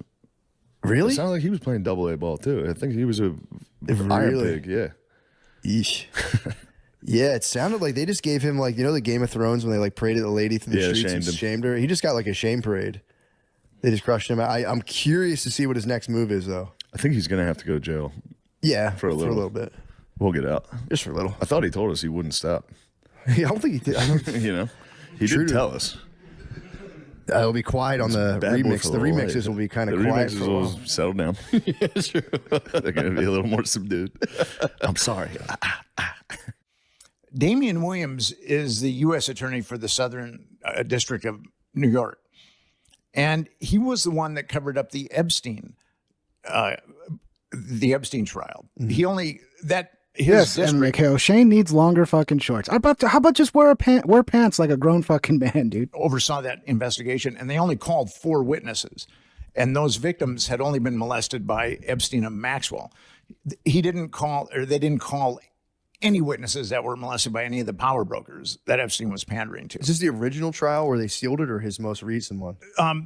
No, the last one. Okay, actually, Maxwell's trial. Gotcha. He was going to prosecute Epstein too, but Epstein, his death kind of precluded that. True, yeah. But yes, that trial was totally choreographed, and it was a total fix. I mean, Maxwell should have been indicted on multiple counts of child trafficking, and the procurers should have been indicted. They could have done a RICO. Yeah, there's a clip. We're going to get to that after this. Maxwell doesn't believe that Epstein killed himself either. Somebody had the bright idea that we should waterboard Ghislaine Maxwell. I'm not against that. I'm not against it. We need maybe to do some enhanced interrogation on her ass so we can get the list. Because if Trump's not going to give it to us, how else are we going to get it? With it, where you get the procurers, you indict them on 10 counts of child trafficking. They're looking at 1,000 years, and then they roll over on the big fish. And that did not happen in that case at all. They kept it very tight, and only Maxwell was the one that went down. Now that guy is the guy, and because it's kind of strange that P. Diddy's homes in L.A. and Miami were the ones that were searched, but that search warrant emanated from the Southern District of New York, Damian Williams. I wonder if P. Diddy, like once they lost the Epstein, the ability to like blackmail people with Epstein, Epstein was probably their like star blackmailer. I wonder if like P. Diddy was they were trying to position P. Diddy to be the next Epstein, to be the one blackmailing all these powerful people. Because it is an age-old tactic. It's like statecraft bullshit. Like get blackmail on your enemies and now you fucking control them. So he's taking the helm of the P. Diddy case. Control of all, yeah. That's kind of nuts. So that's why I know that the fix is in with P. Diddy. But this is also interesting.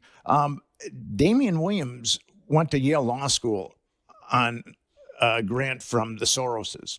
What? And where it gets a little interesting is Peter Soros. It's funny. Shane dresses like how I used to dress in middle school.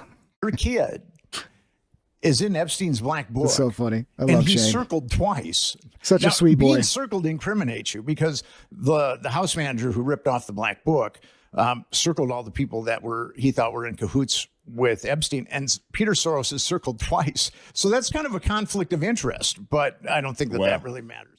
I would think that there's an eye in the sky on P. Diddy. I think it's like, okay, that makes I sense. think the people that raided his house are true. pretty powerful. True. I think they got a good location on that guy. Yeah. They're like, we know you got blackmail stuff. That's what I heard. I heard they raided the house to get the blackmail material. Yeah. I mean, the same thing happened with Epstein, where they drilled his safe and they pulled out hundreds of DVDs. What? And I've done freedom of information requests on. I didn't, of course, want the DVDs because who knows, what licentious, nefarious things they're filled with. But I did ask for reports on the DVDs. I've been having a tough time getting Pornhub down here. I might need the Epstein DVDs. Just need a VPN, bro. Set, dude. Get the portable DVD player going in the bathroom. Well, if I ever get the DVDs, I'll toss me the good ones. Toss me the good ones.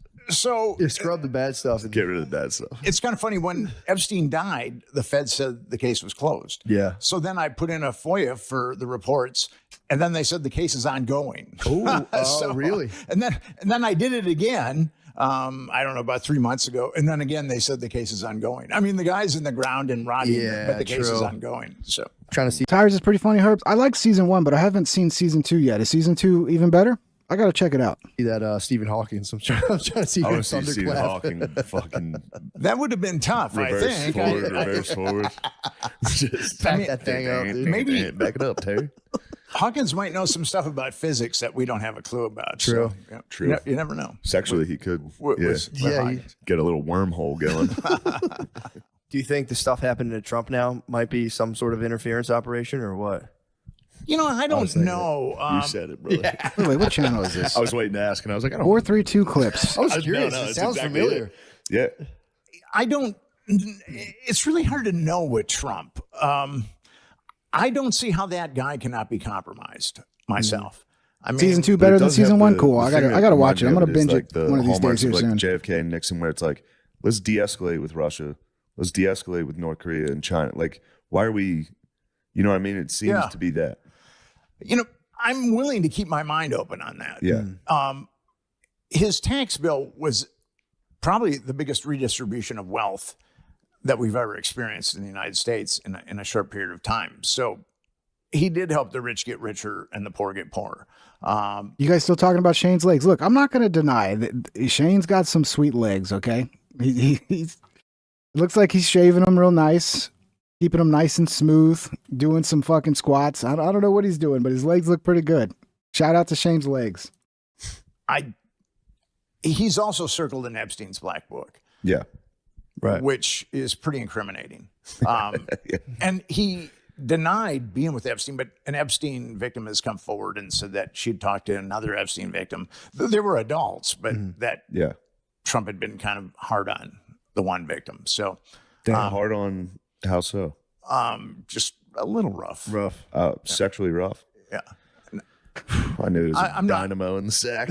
I mean, we're not talking leather and S&M type stuff. Yeah. You just put a hurting on a lady at Epstein's Island. Yeah, I would say, if you're on the, he was pretty good pals. They were really good pals. And it's tough to know. He said that he heard that Epstein. I heard he broke it off after the first one when Epstein got arrested in Florida. Well, you don't like full screen JCD? Before then? Yeah. But it's because there's things I like to do that's not on Donald camera. Trump has problems with veracity, so it's difficult to know. Has there been any connections of him and Epstein after that? Like when he said they were done being friends? All right, I'm back. Oop, wrong one. Yeah. Did he? We're not full screen anymore. Yeah, I don't want full screen. After that? Yeah, after that. And he was also visited Epstein's house. A deposition from Epstein's brother, Mark, talks about that. Damn. So he did lie. Trump did lie about that. Yeah. Gotcha. With Gates, and Gates revisited him too, didn't he? Well, here's the thing with Bill Gates. Yes. The media cover story on him is that they met in 2011. Mm-hmm. The Evening Standard did an article on Epstein in 2001. And according to that article, Gates and Epstein were doing business in the 90s. Damn. So there's a lot that's who wasn't Epstein doing business with? It's been covered up about Epstein. Here's a question. This is a straightforward one. I'm going to hit you with it. Oh shit! This is an old clip of them. Dude, McAfee, bro. How many people believe McAfee actually offed himself? I don't think he did. It's very convenient. All these people just happen to always be fucking offing themselves. Very convenient. Did you fly the drone over Epstein's Island? / have you ever been to Epstein's Island? I refuse to answer any question related to that effect. Fair enough. I miss fucking McAfee, dude. Damn. He was great. Under the grounds is my intent. Fair enough. Did you kill To incriminate me and force me to find out what your address and situation in life may be, so that I can send you That's a fair question. a I'm a straight shooter, friendly John. fucking message, right? Yeah, MMA KO. Yeah, it's a good point. He says Bill's wife, Melinda, named his relationship with Epstein as a major reason for divorce. Didn't something come out that Epstein was blackmailing Bill Gates because he basically set him up with the chick he was cheating on his wife with? And then Epstein used that to blackmail Bill Gates. And even Bill Gates come out and admit that? I don't know. Allegedly. I remember reading that somewhere. I'm a fucking straight shooter, dude. But yeah, what kind of world is this that we lost McAfee, but we still have Gates? Ah, what a sad world we live in these days. All right. McAfee's gonna fucking kill you, dude. You fucking better not, dude. Once you get on my list, I'm telling you now. Don't kill us. Yeah, don't kill us, dude. Don't kill. You need us out here, man. That is like, dude, you have Epstein dies. I gotta go back and watch. Dude, there's so many great McAfee interviews. He did so many interviews before he got arrested that were so good. Was people still are like, yeah, that was clearly some sort of thing where it's like, Yeah. there Like was the no cameras way. didn't work and the guards weren't there. It's like, all right, guys. Yeah, that should be there. Should have a room. I'm pretty sure if I wanted someone not to kill themselves, I could devise a room and set up a thing for like 2 days. I could be like, I'm pretty sure I can make sure this guy. Yeah. Just you have a guy staring in the whole time. Pretty simple. $25 an hour. Or, they're supposed to do rounds, right? Like they didn't do any rounds that night. They didn't check on him from when they locked him in his cell to the next morning. Every 30 minutes to an hour, I think they're supposed to go and look in the cell and do their rounds. Very convenient. A lot of convenient things happened that allowed him to supposedly off himself. Also, the fact that he had more sheets than the fucking Queen of Egypt in his jail cell. Insanity, dude. The United States government couldn't muster up I bet they hired 24-hour direct They probably surveillance. hired a Lemaire. He was probably You think sitting there. He was gas like, station cookie was involved. and then he came back to the room. and was like, oh fuck! Just trying to give him CPR. Like, please, Mr. Epstein. No please." chance. No chance CPR was administered. He probably just walked straight out. He got a call from the jail that was like, you're fired, right? He was like, oh, yeah. No, I get it, for sure. He just went home. He just went home. He just went, he looked in, he was like, oh, shit. Straight home. Straight to fucking video games. I'm fired. It's good to fire yourself, dude. You pretty much fired yourself. I called him, he was like, oh, yeah. Yeah, I'm fired. I agree. Dude, the funniest, yeah, man, it's like if I leave my car parked on like 16th and Chestnut for 45 minutes, I'm 80% sure I'm going to get a parking ticket. It's that efficient to write you a $37 ticket. a good And they're point. just like people from like the north. True. It's just Neasters, dude. True. It's just people from the northeast. They'll get you chain smoking, 5 walking around minutes. in mailman outfits. Yes. They'll Yes. snag you. The fact that they couldn't be like, yo, we need to find out what this guy was up to, and they're like, oh man, oops. Actually, it turned out there was a blind spot, and we left. What did he hung himself, right? Yeah, that takes some time, too. Epstein, right? By the way, while I'm sitting here, I lost it. Hold on. There we go. While in case you guys don't know, Pink Trip 2, it's my second channel. Okay, this is where I'm putting all of my regular podcast style interviews, which I did one with Matt not long ago, about 2 months ago, and it's got 146 views. It's doing great. But if you want to go check out my interview with Matt, go to my second channel. I also got my interview with Ari there, and a lot of other stuff. Did I put up? No, I didn't put up my Alex. I put up my second Alex Jones one over here. Or no, this is the first one. My first Alex Jones one's up over here now too. So go follow Pink Trip 2 if you like that style of podcast, because that's where it's going to be. All right, sorry, we'll get back to it now. Right? Yeah, we he hung wanted himself. to give him sheets. We don't want him to be. Yeah. We don't want him to be chilly. Give him some rope, obviously. Yeah. Gave him some rope. I think he hung himself with a sheet. Yeah. How, bro? Or he took off his jumpsuit again. No, it's like, dude. Taking off your jumpsuit and doing it's sick. And then he broke his neck in 3 places, which is indicative of a physical strangulation, not a hanging. A lot of shit doesn't add up. Dying naked. Damn, he revealed the egg. I pray I die naked. That's true. He revealed the egg. Yeah. He was hanging the fucking egg. He got in the deposition. They were like, "I heard you had an egg-shaped penis." And he was like, They crush these dudes' dongs. That's why he killed himself, that guy. Goddard killed himself. He was like, I got a weird dick. Everyone's going to be making fun of my dick. Dude. Did you see that? They said, I think it was Jay-Z's Big Pimpin' video was filmed on Epstein Island. Nah. I saw it. No, it was Fiesta with yeah. With R. Kelly. R. Kelly, yeah. Fiesta. I think it was Is filmed that in fucking Miami, true? but it's fun to say it. I looked it up. The Illuminati changed the Google search to, and they said it was in Miami. It's like, bro, that was obviously on Epstein's Island. I think I saw Nickelodeon logos shaped like Epstein's Island. I mean, R. Kelly, that's who you would expect to record a music video on Epstein's Island. So Come on, dude. makes perfect sense. It's definitely not just a splat. Yeah, true. Yeah, that. You guys are all talking about the Superman. I will not see Superman. I don't watch these fucking loser ass Marvel movies. I don't watch them, dude. You know, when I was a kid, I was excited about the first Spider-Man, and that was great. And now it's just like, oh, everything's a Marvel fucking superhero movie now. Fuck that. I mean, dude, I'm just not curious watching of it. who's all going to go down. I refuse to watch it because he'll probably he's gonna get suicided. You He's gonna think be so? Epstein, yeah. Yeah, but who's gonna? If he's who's got gonna the suicide? dirt on Jay-Z, Hope's Yeah. not gonna let that out. Do you think they'll hang him with a Gucci scarf? Gates hangs with pedos, bro, and that's kind of like, it's weird. It weirds me out. Yeah, but so did Trump talk. Yeah, it fucking weirds me out. Yeah. It's bizarre. But I think- Gates' look- thing. But here's the thing, though. Trump did say, "I Trump went hung out with there. the staff. I went there once." Gates' stuff is post conviction for child sex. Did Trump go to the island? Is that what they're saying? I thought it was always believed, that Trump didn't go to the island. Is that what he's talking about? And it was like I know, according to Epstein, they were like best friends for 15 years. allegedly multiple encounters. And Yeah. Gates is like, I was looking in for fundraising options, and it was like, it just I mean, what's the likelihood that Epstein was like providing beautiful women to like Trump's parties? Maybe of age, but just that connection alone, that Epstein's showing up and he's bringing women with him. I don't know. I don't know what went down. doesn't add up. Yeah, I saw that interview. Oh wait, didn't you guys just Trump did go to the island? Okay, well, shit, I didn't know that. I thought that it was just known that he rode on Epstein's plane, but now there's proof that he went to the fucking island? Oh, boy. And he's Boy, like, I oh, boy, was oh, boy. exploring fundraising options. And his wife apparently has come out and been like, he used to go chill there. He used to decompress island? at the New York. His ex-wife, excuse me. I think you get high enough up there, you're gonna cross paths with some pedos.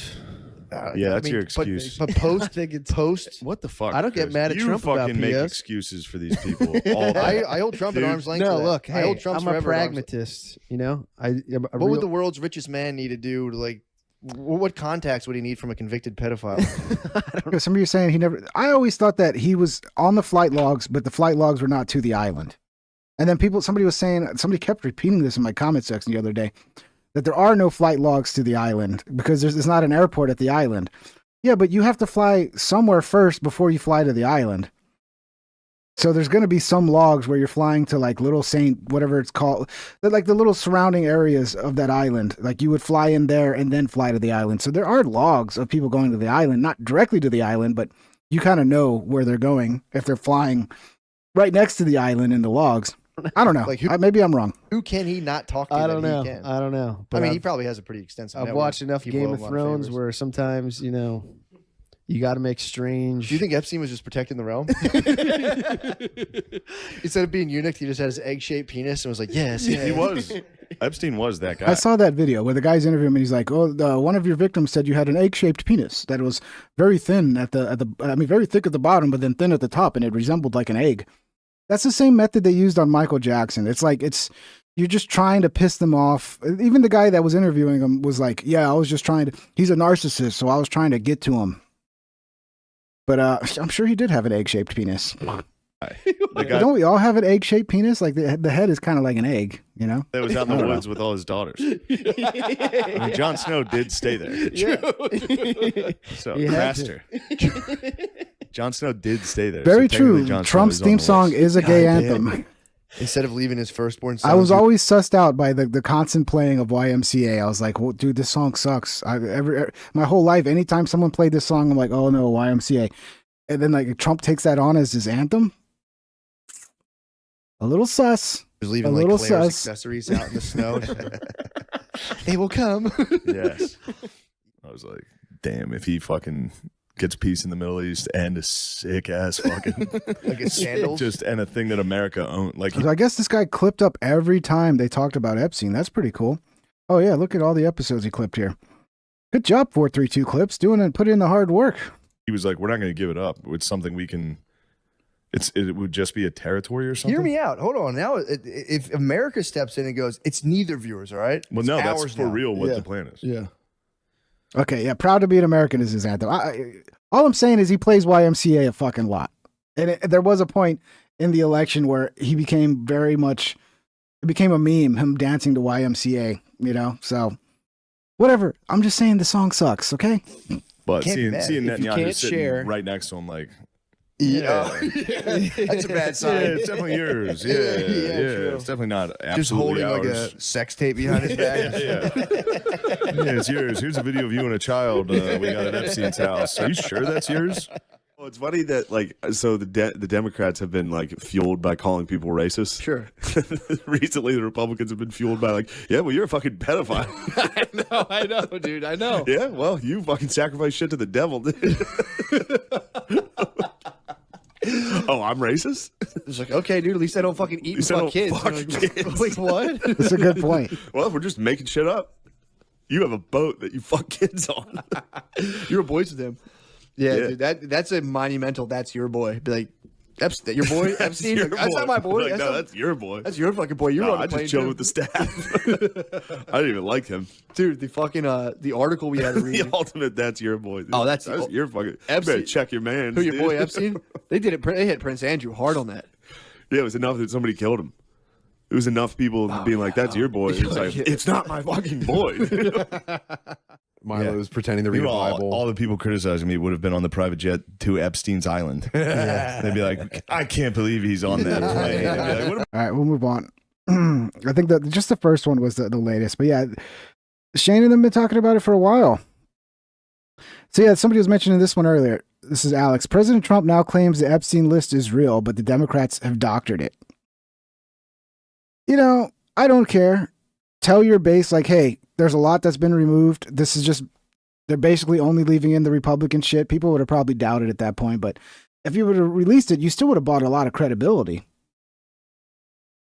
And you're like, yeah, we're still looking for all the documents. We don't have them all, but this is what was left over from the last administration. Just do it.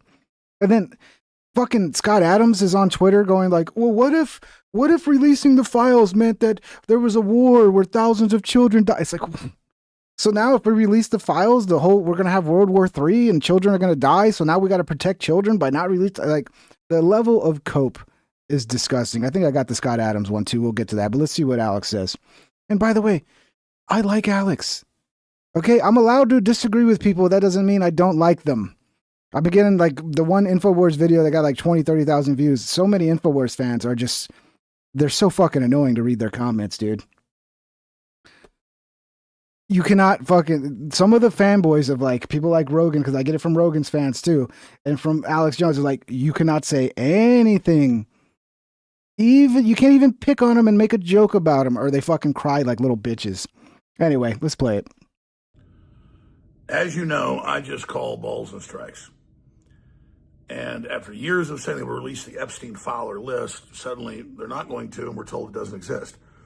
But then Trump comes out last night and says, well, it does exist, but the Democrats had control of it, manipulated it, which is actually true. They've had control, but they would destroy anything they didn't want in there and leave what they wanted in there that their investigators could plant. So people say, well, then whose side are you on? This is a giant fiasco. I'm trying to call balls and strikes. I'm trying to look at every angle of this and understand what's happening, understand why the Trump administration did a 180 the last few months, and particularly the last week, and did this and then blames loyal supporters who support the overall agenda as being traitorous for doing this. Now, we all know what triggered this. It was Elon 2 months ago saying, look, Trump's in the list, and that big breakup there. And then Trump wants it closed. He wants it shut down, which looks extremely, extremely incriminating. But from all of my deep research, never saw Trump involved in any. Alex, when did I say I did more than Alex? I said I like Alex. He's done great work. But if I disagree with him, I get a bunch of fucking crazy InfoWars people that just get real upset. It's weird. It's weird. And that's weird to me too, Axel, your comment, because when did I say that I did more than Alex, dude? Any illegal activity with Jeffrey Epstein. So, like Alex, the last one I did a clip of, he was driving in his car and filming himself. Okay? He was holding his phone, filming himself as he's driving, switching hands. I had to say something about it.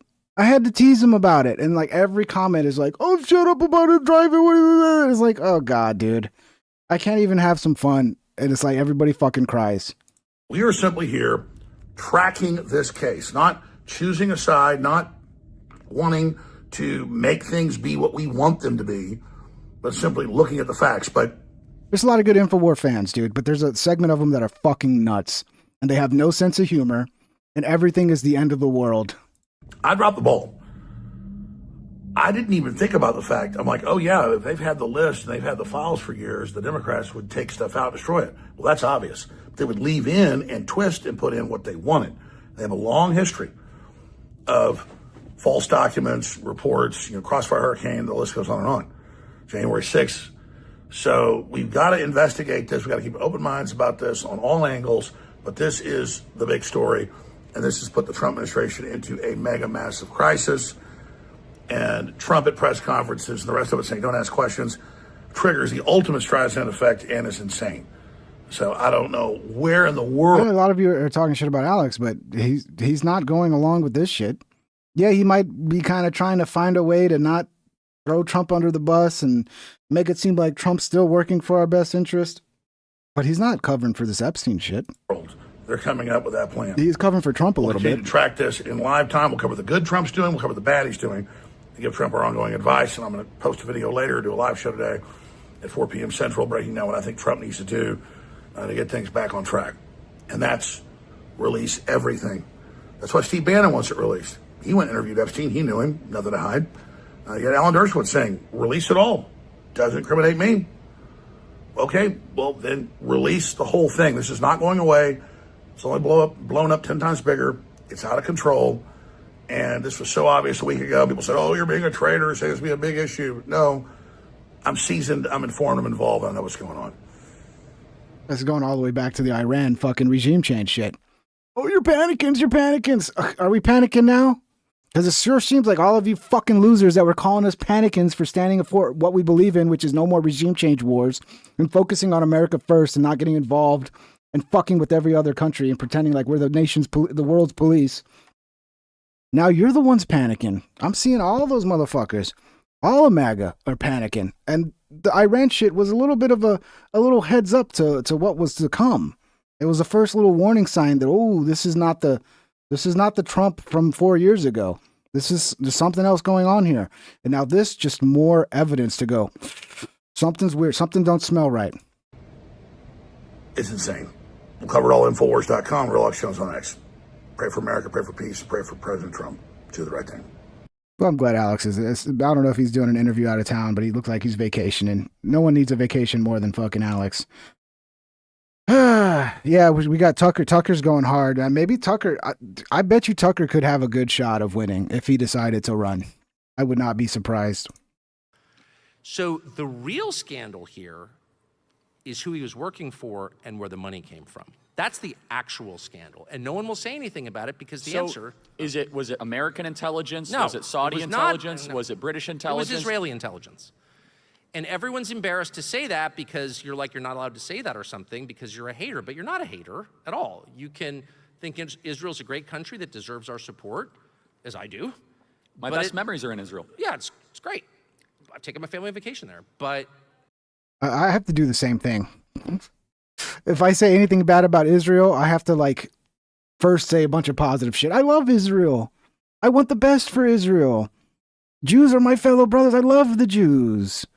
And then like, but I don't like the way Israel's doing that. You have to do that. Otherwise, all of a sudden you're on the ADL hit list. You're a Nazi Jew hater. And it's like, no, I just don't agree with the way Israel as a country is handling this. It's still a foreign country, and it's a fair question to ask, were you running a blackmail scheme in our country? And I think the answer is yes. So they were asked, and they're like, we're not going to tell you. And it's like, well, so why are we sending you all this money every year if you won't answer a simple question? If you're actually running a criminal enterprise in our country, which it seems like they were, then you should answer the question, and no American citizen should be embarrassed to ask that. It doesn't make you a hater or a wacko. Then Jay says, I think Trump doesn't have the authority to release those records or else they will kill him. Why don't people see that? Because Jay, to me, if that's the case, he should be completely transparent and tell the American people the deep state is still trying to take me out. I mean, tell the people that. People will believe him. It's not crazy. Instead, what does he do? He says, he yells at his own supporters for wanting transparency. Come out and be honest. What's really going on? Is the deep state not, are they hiding all this shit? Did someone threaten to kill you? Some things are more important than your life at 80 years old, Trump, like the future of this country. I'm sorry to say, but yeah. Overturning the corruption is going to put you at risk of being assassinated. You're in your 80s, dude. What are you doing? Like, you're not going to be around much longer after this presidency. Maybe actually fight it and be willing to go down if that's what it takes to actually fix this fucking country. Maybe have some balls, dude. You know? If the former Israeli prime minister is living at his house, like, what was that? And if his girlfriend and co-conspirator is the daughter of a Mossad agent, which she was, why is it crazy to ask that question? It's not crazy. Actually, it's very obvious. And no one should be embarrassed to ask that. No one should be made to feel like a hater for asking that. Asking a question about a foreign country does not make you a bigot at all. Dodge hold it true. What if it's his family that's in danger as well? Well, what if it's the entire fucking country that's in danger if we don't do something about getting rid of this mafia running things behind the scenes?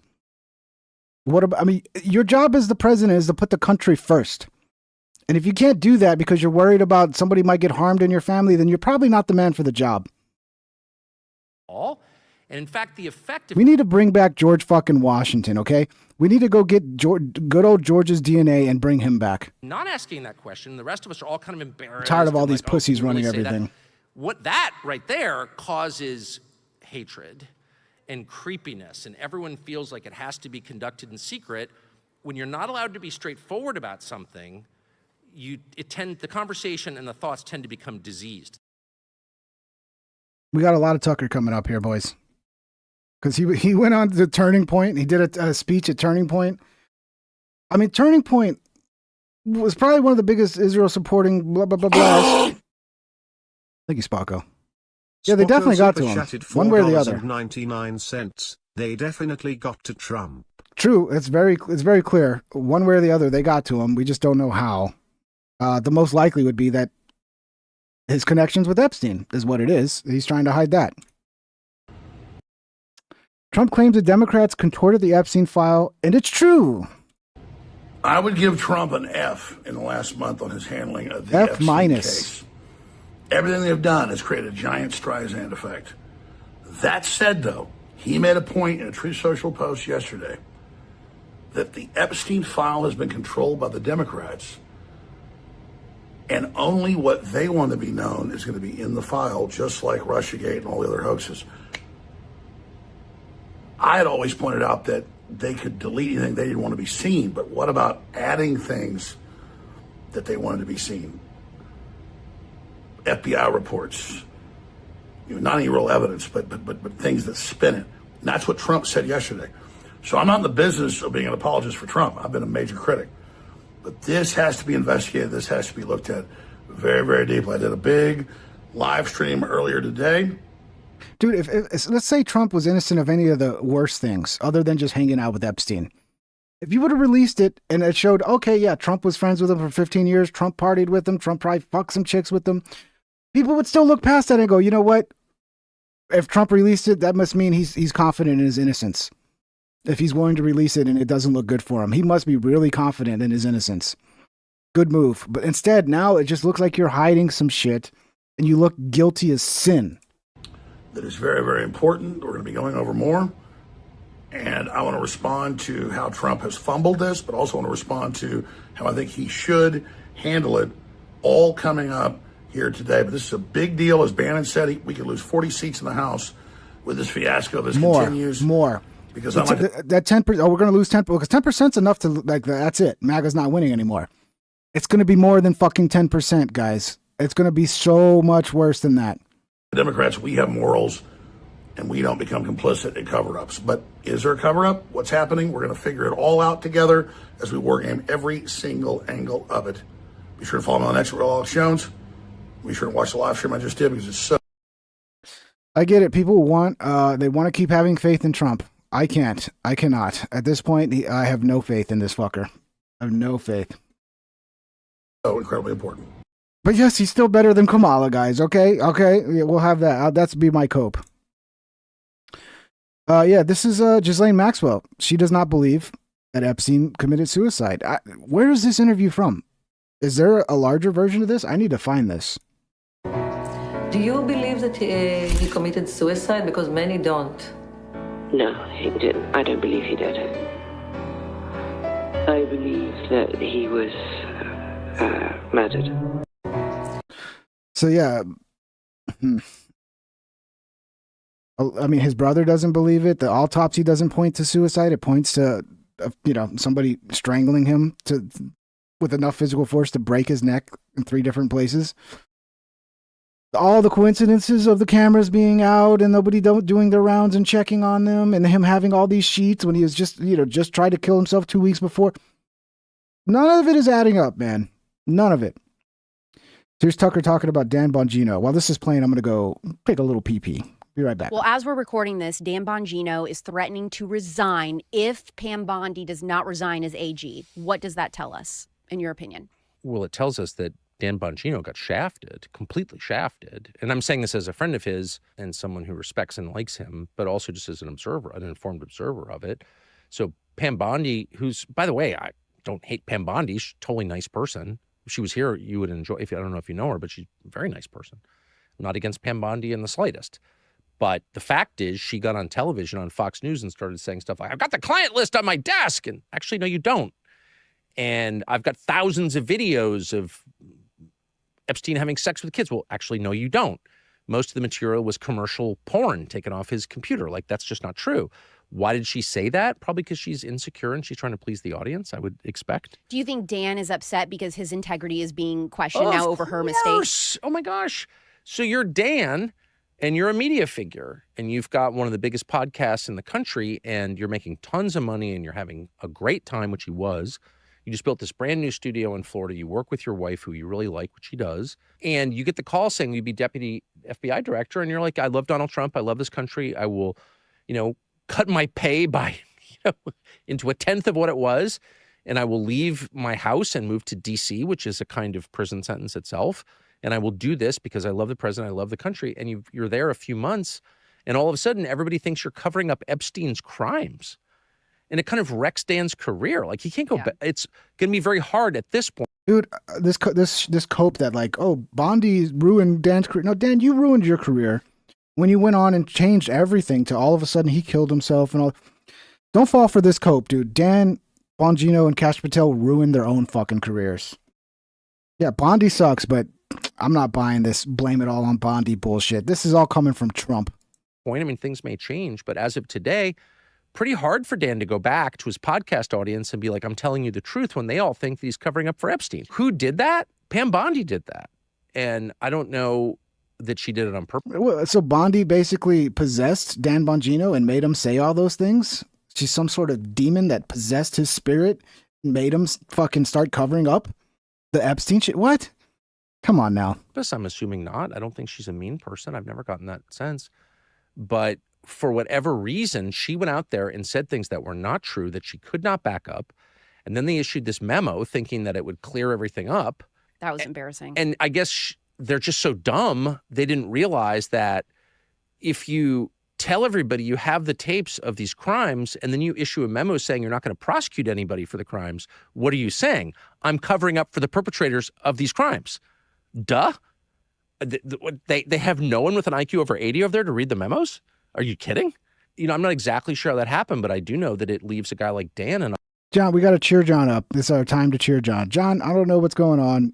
Don't give up, John. You're doing good, brother, okay? You got to not read the comment section so much, John. Don't take the comments so personally. I don't know what's happening with John, but John, you're doing good, brother. I hope you're doing good. Hello. Thank you, John, for being here. You're the man. John's VIP, guys. Everybody say hi to John. Say something nice to John, please. in a horrible position. Yeah. And he loves Trump. And I don't think Trump had any knowledge of any of this at the detail level. And so he doesn't, I mean, what do you do if you're Dan Bongino? I feel for him. What is Trump going to do? I don't know. I do think that they're going to, I think they know that they have to do something. I think it's absolutely fair to ask. See, Shane, this is what you're doing, Shane. You're doing the same thing she is. You're showing off your pretty legs to everybody, Shane. Come on now. To what extent was Epstein involved in a foreign intelligence? You guys think she's a trans? I don't think she's trans. Maybe she is. Intelligence operation on our soil. This is our country. This country doesn't belong to any foreign country. Okay, this is our country. I was born here. I pay taxes here. So if some foreign country, I don't care if you claim it's our ally or not, is running an intel operation on my soil, I have a right to know what that was. And don't make me feel like I'm some kind of Nazi for asking. I'm an American. I have an absolute right to know that. Amen. And they're clearly, that is what is being covered up. I agree, like Bondi needs to step down, but I don't like this fucking trying to excuse Bongino and Kash Patel like, oh, it's all Bondi. Bondi didn't make them say that. If they had any fucking, balls, they would have been like, no, I'm not going to go out and say that. You fucking say that. I'm not going to say that. But no, they like good little boys. They went out and fucking parroted the bullshit, dude. So yeah, no, I'm not going to give Bongino or Kash any fucking excuses for what they did. So apparently next year, it'd be nice. Hopefully this actually happens. He's going to, Bannon's going to release his 5-part documentary where he interviewed Epstein. Real quick, Steve, big fan of your show. Just want to ask, in 2019, you did an interview with Jeffrey Epstein for a documentary we're making called Monsters. That interview never came out. Would you be willing to release that footage, and why hasn't the footage been released already? We're going to release the film, the 5-part series next year, early next year. Yeah. You're going to see it. And by the way, the entire thing is how the elites in the... Why are they going to have such terrible music playing in the background? Come on, the music sucks, Bannon. Intelligence services are inextricably linked with, it's what Tucker said last night. You're going to have to name names, and you're going to... You'll be all right, John. You really should stop reading the comments so much, John. They really affect you negatively. You got to either learn to not take the comments seriously, or you got to stop reading them if they're making you that unhappy. Became a member. Hey, welcome to the team, Doge. Thank you, brother.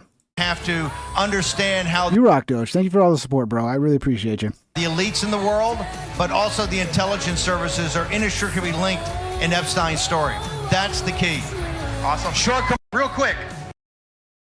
We'll see. I'd like to see some interviews with Epstein. I'd like to know what the fuck Epstein has to say. Now, this is probably the biggest cope. This is that, like, well, what if a bunch of children died if we released the files? Like, what?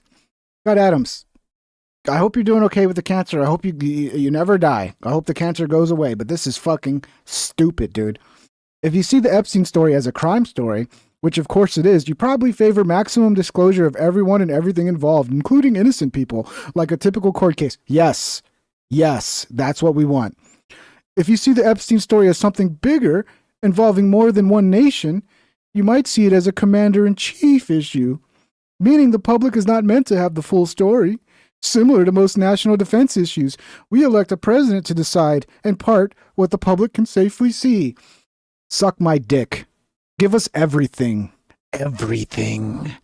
Every fucking thing. Except for the victims. Yeah, we don't need the actual porn, We don't need that.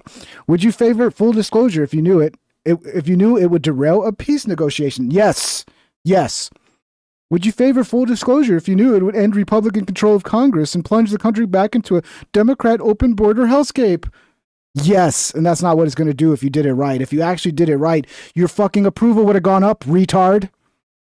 If you would have released it and gave us transparency, your approval would have gone even higher, retard. But no, kids are gonna die. Kids are gonna die. Thank you, Green Juice. Who's Butters? Hey, welcome to the team, Butters. Thank you for the gifted membership, Green Juice. You rock. Would you if you can't say what you would give up to get the full? I'd give up everything. I'd give up every fucking thing. But this is a dumb fucking thing. It's like, oh, you don't know what you give up, bro. We need to fucking fix this. If our government is out there trafficking children so they can get blackmail on people, we need to fucking know about that. Don't you think? Oh, but no. Think about the side effects of it. Whatever, dude. Did you go to Epstein Island, Scott Adams? Did Scott Adams had any relationship with fucking Epstein? I'm wondering now. So yeah, people are like saying, where's this one? Okay.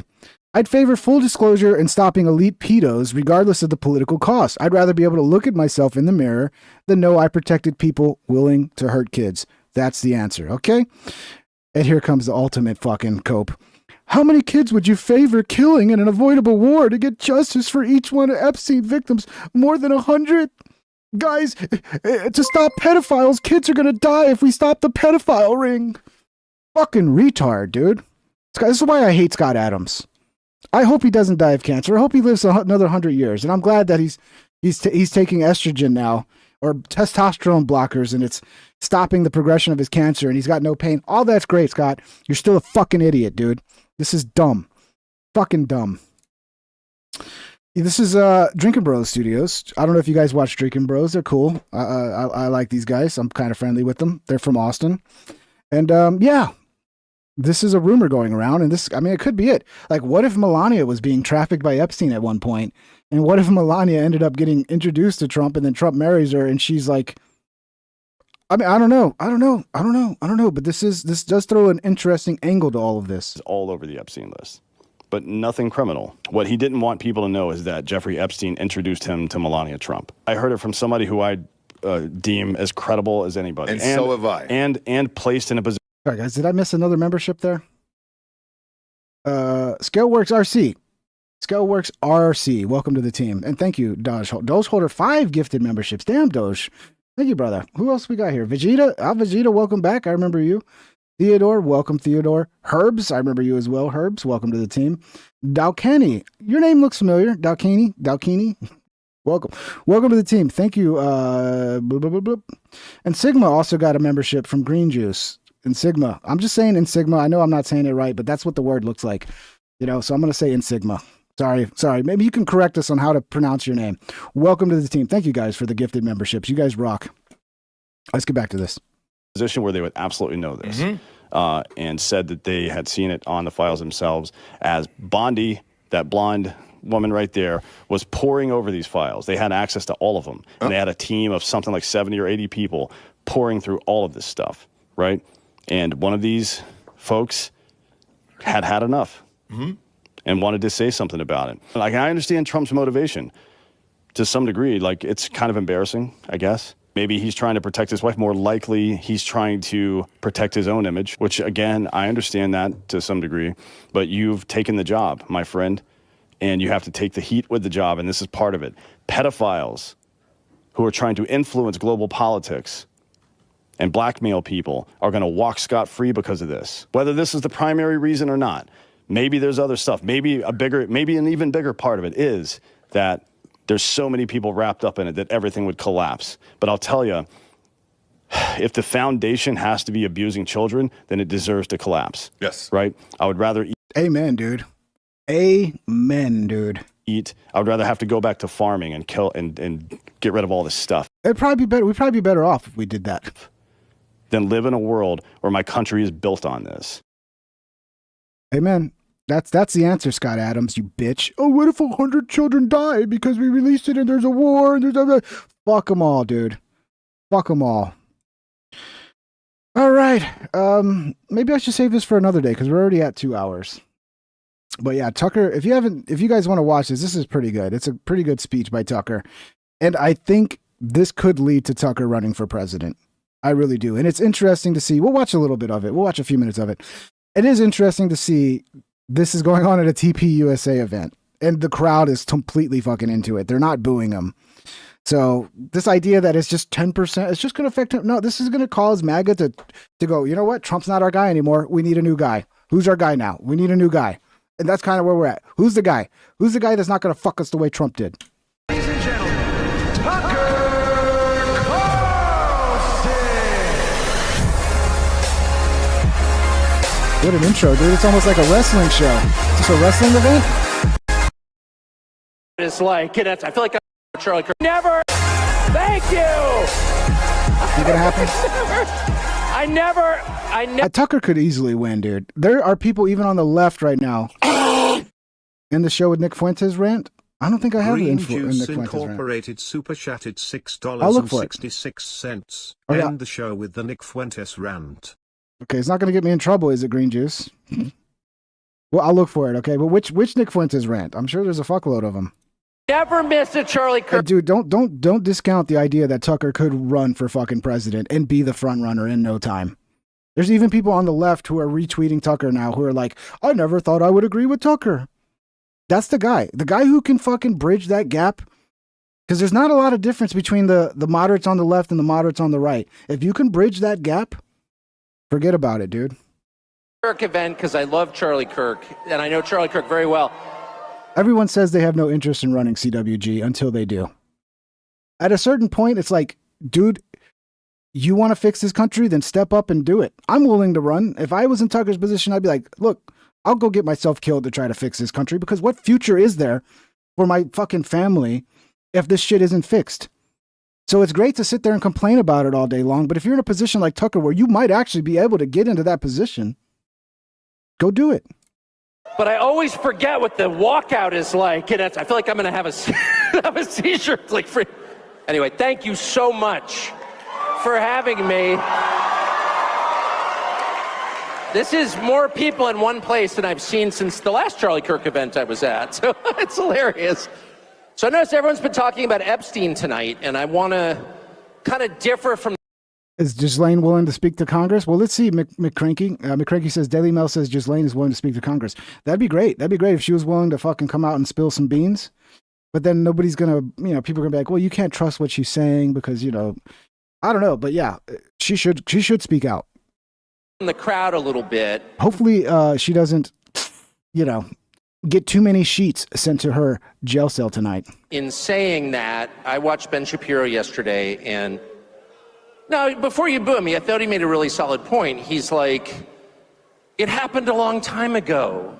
Who cares? And by the way, we should trust the government and whatever the bureaucrats tell us. And by the way, it's wrong to ask a lot of unauthorized questions. So I just want to go on the record to say I think that's absurd. And it's exactly the kind of thinking that I personally voted against in the last election. In the last election, I spent a lot of the month of October campaigning with and for the president. I voted for the president. I never vote for anybody generally. I know they're always telling you must vote or you can't have an opinion. Oh, shut up. I don't like to vote, but I did vote this time. And I don't like to vote because I don't believe in any of them. And this time I really felt like I know Trump well. I love Trump personally. And what we were looking at was just so awful and totalitarian and stupid. And it wasn't even the arguments that I disagreed with from the Kamala Harris. It's weird even to say her name now. Who was that exactly? It was like a bad dream. I don't know which clip you're talking about. The only thing I'm pulling up when I'm searching Nick right now is his interview with Candace. Which clip are you talking about, Green Juice? But it wasn't even so much the arguments I disagreed with, though I definitely disagree with the arguments. It was the style of argument that drove me completely bonkers. I'm not on Discord right now. Summarized most crisply by shut up racist.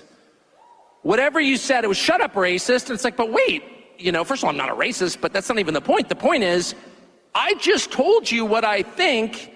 I just asked you an entirely legitimate question. Oh, on Twitter? Okay, yeah, I'll pull it up. Mostly, what the hell are you doing?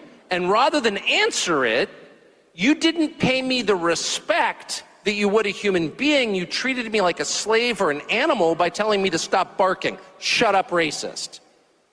And I won't put up with that because I'm not a slave or an animal. I'm an American citizen, an adult man who pays his taxes.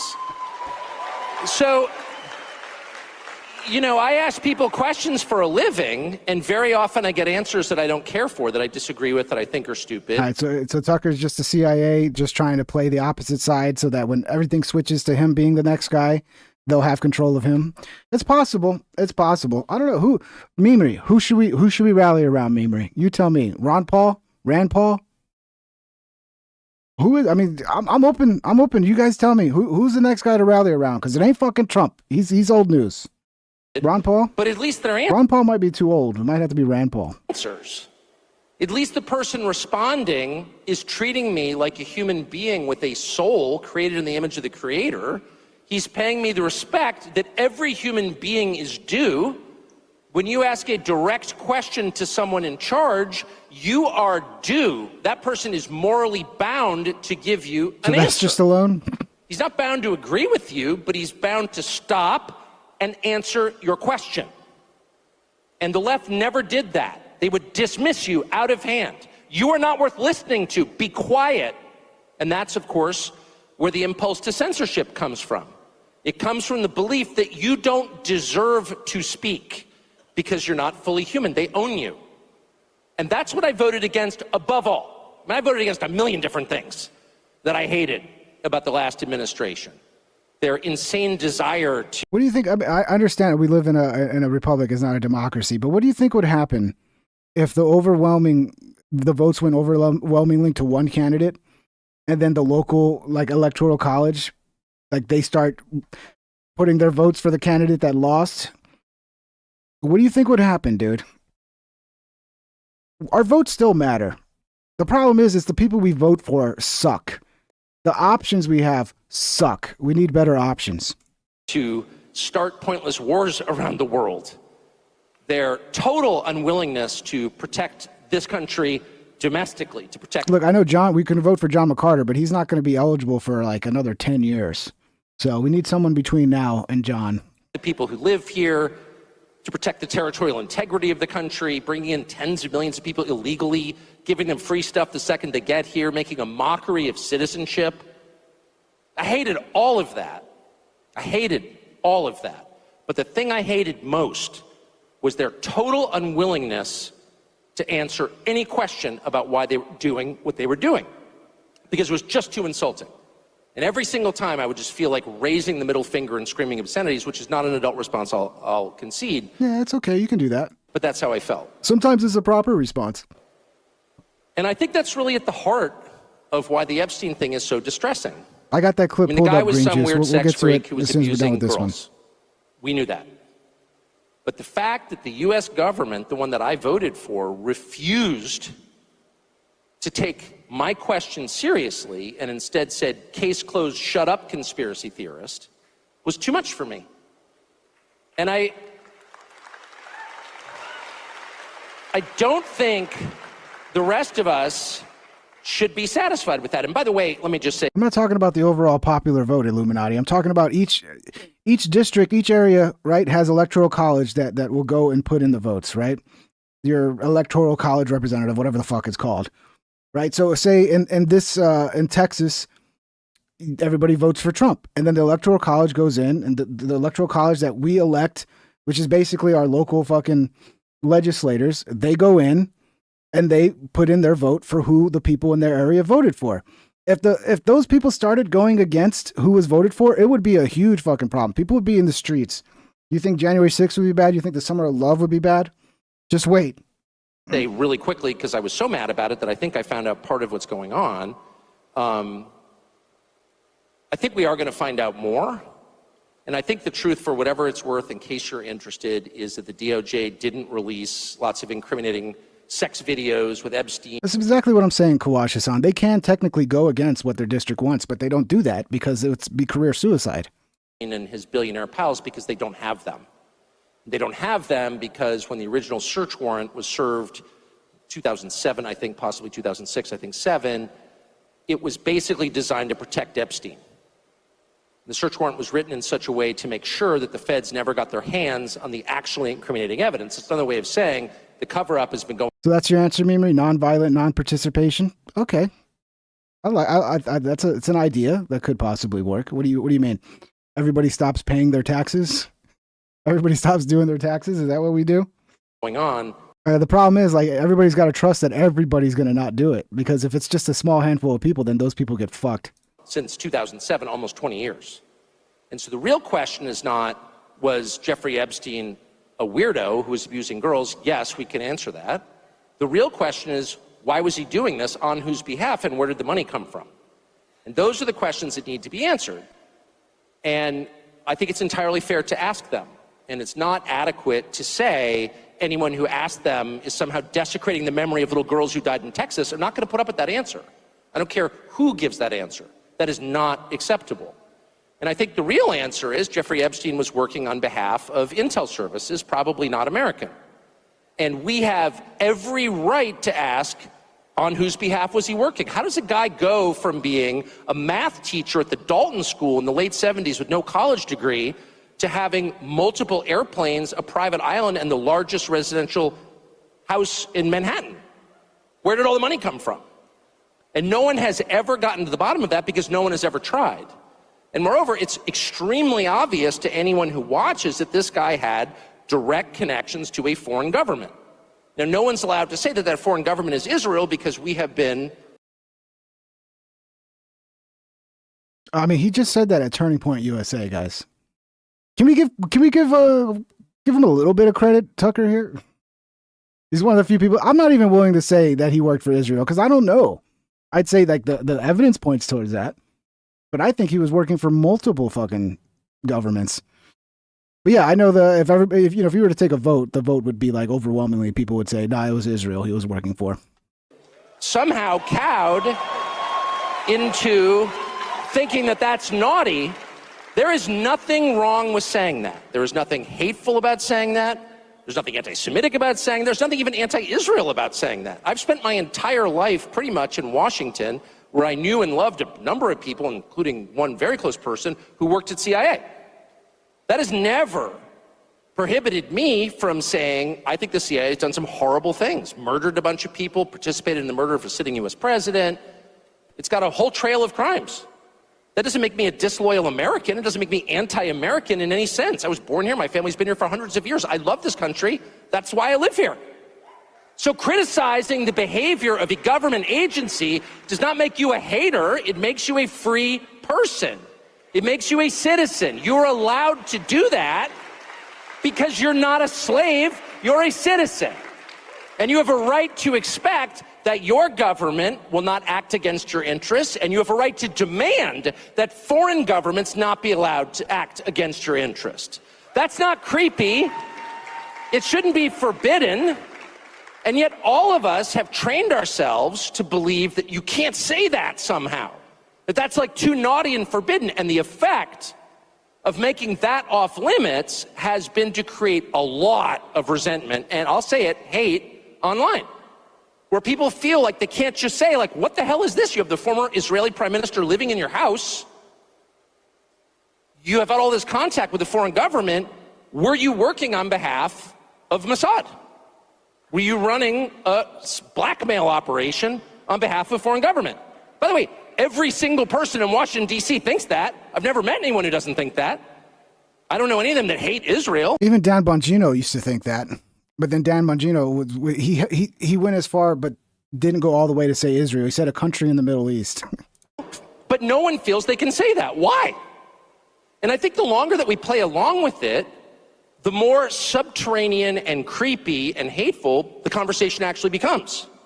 So I think it's better just to say it right. I understand. Bumpy Johnson says, Pink Trip, the issue with Tucker was on display with Ted Cruz. He outright rejects anything the American government says and treats the word of Venezuela and Russia as absolute fact.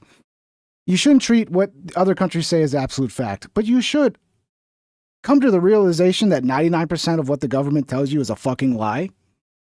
So when you're just like, I almost want to side with the other country because Jesus Christ, everything you tell me is a fucking lie. So yeah, I mean, you don't want to start looking like you're supporting other countries over your own country, but the reality is your country, the government, lies to you at every fucking turn. Right out loud. Did this happen? And of course, that question has been asked to the government of Israel, and their answer is, we're not going to tell you. And I think our answer should be, no. As long as we're sending you money, if you were committing crimes on our soil, we have an absolute right to know, did you do this or not?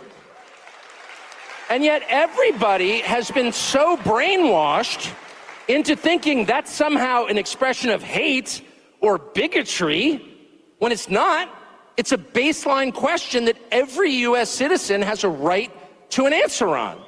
What the hell was this?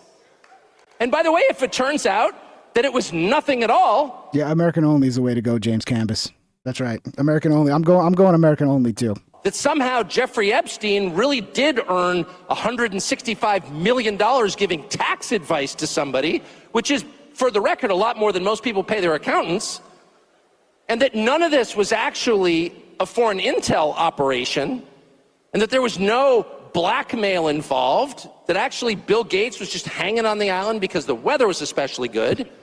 No one was videotaped doing anything immoral or illegal, and then that was used against them to get them to obey. If all of that is false, then just tell me how it's false.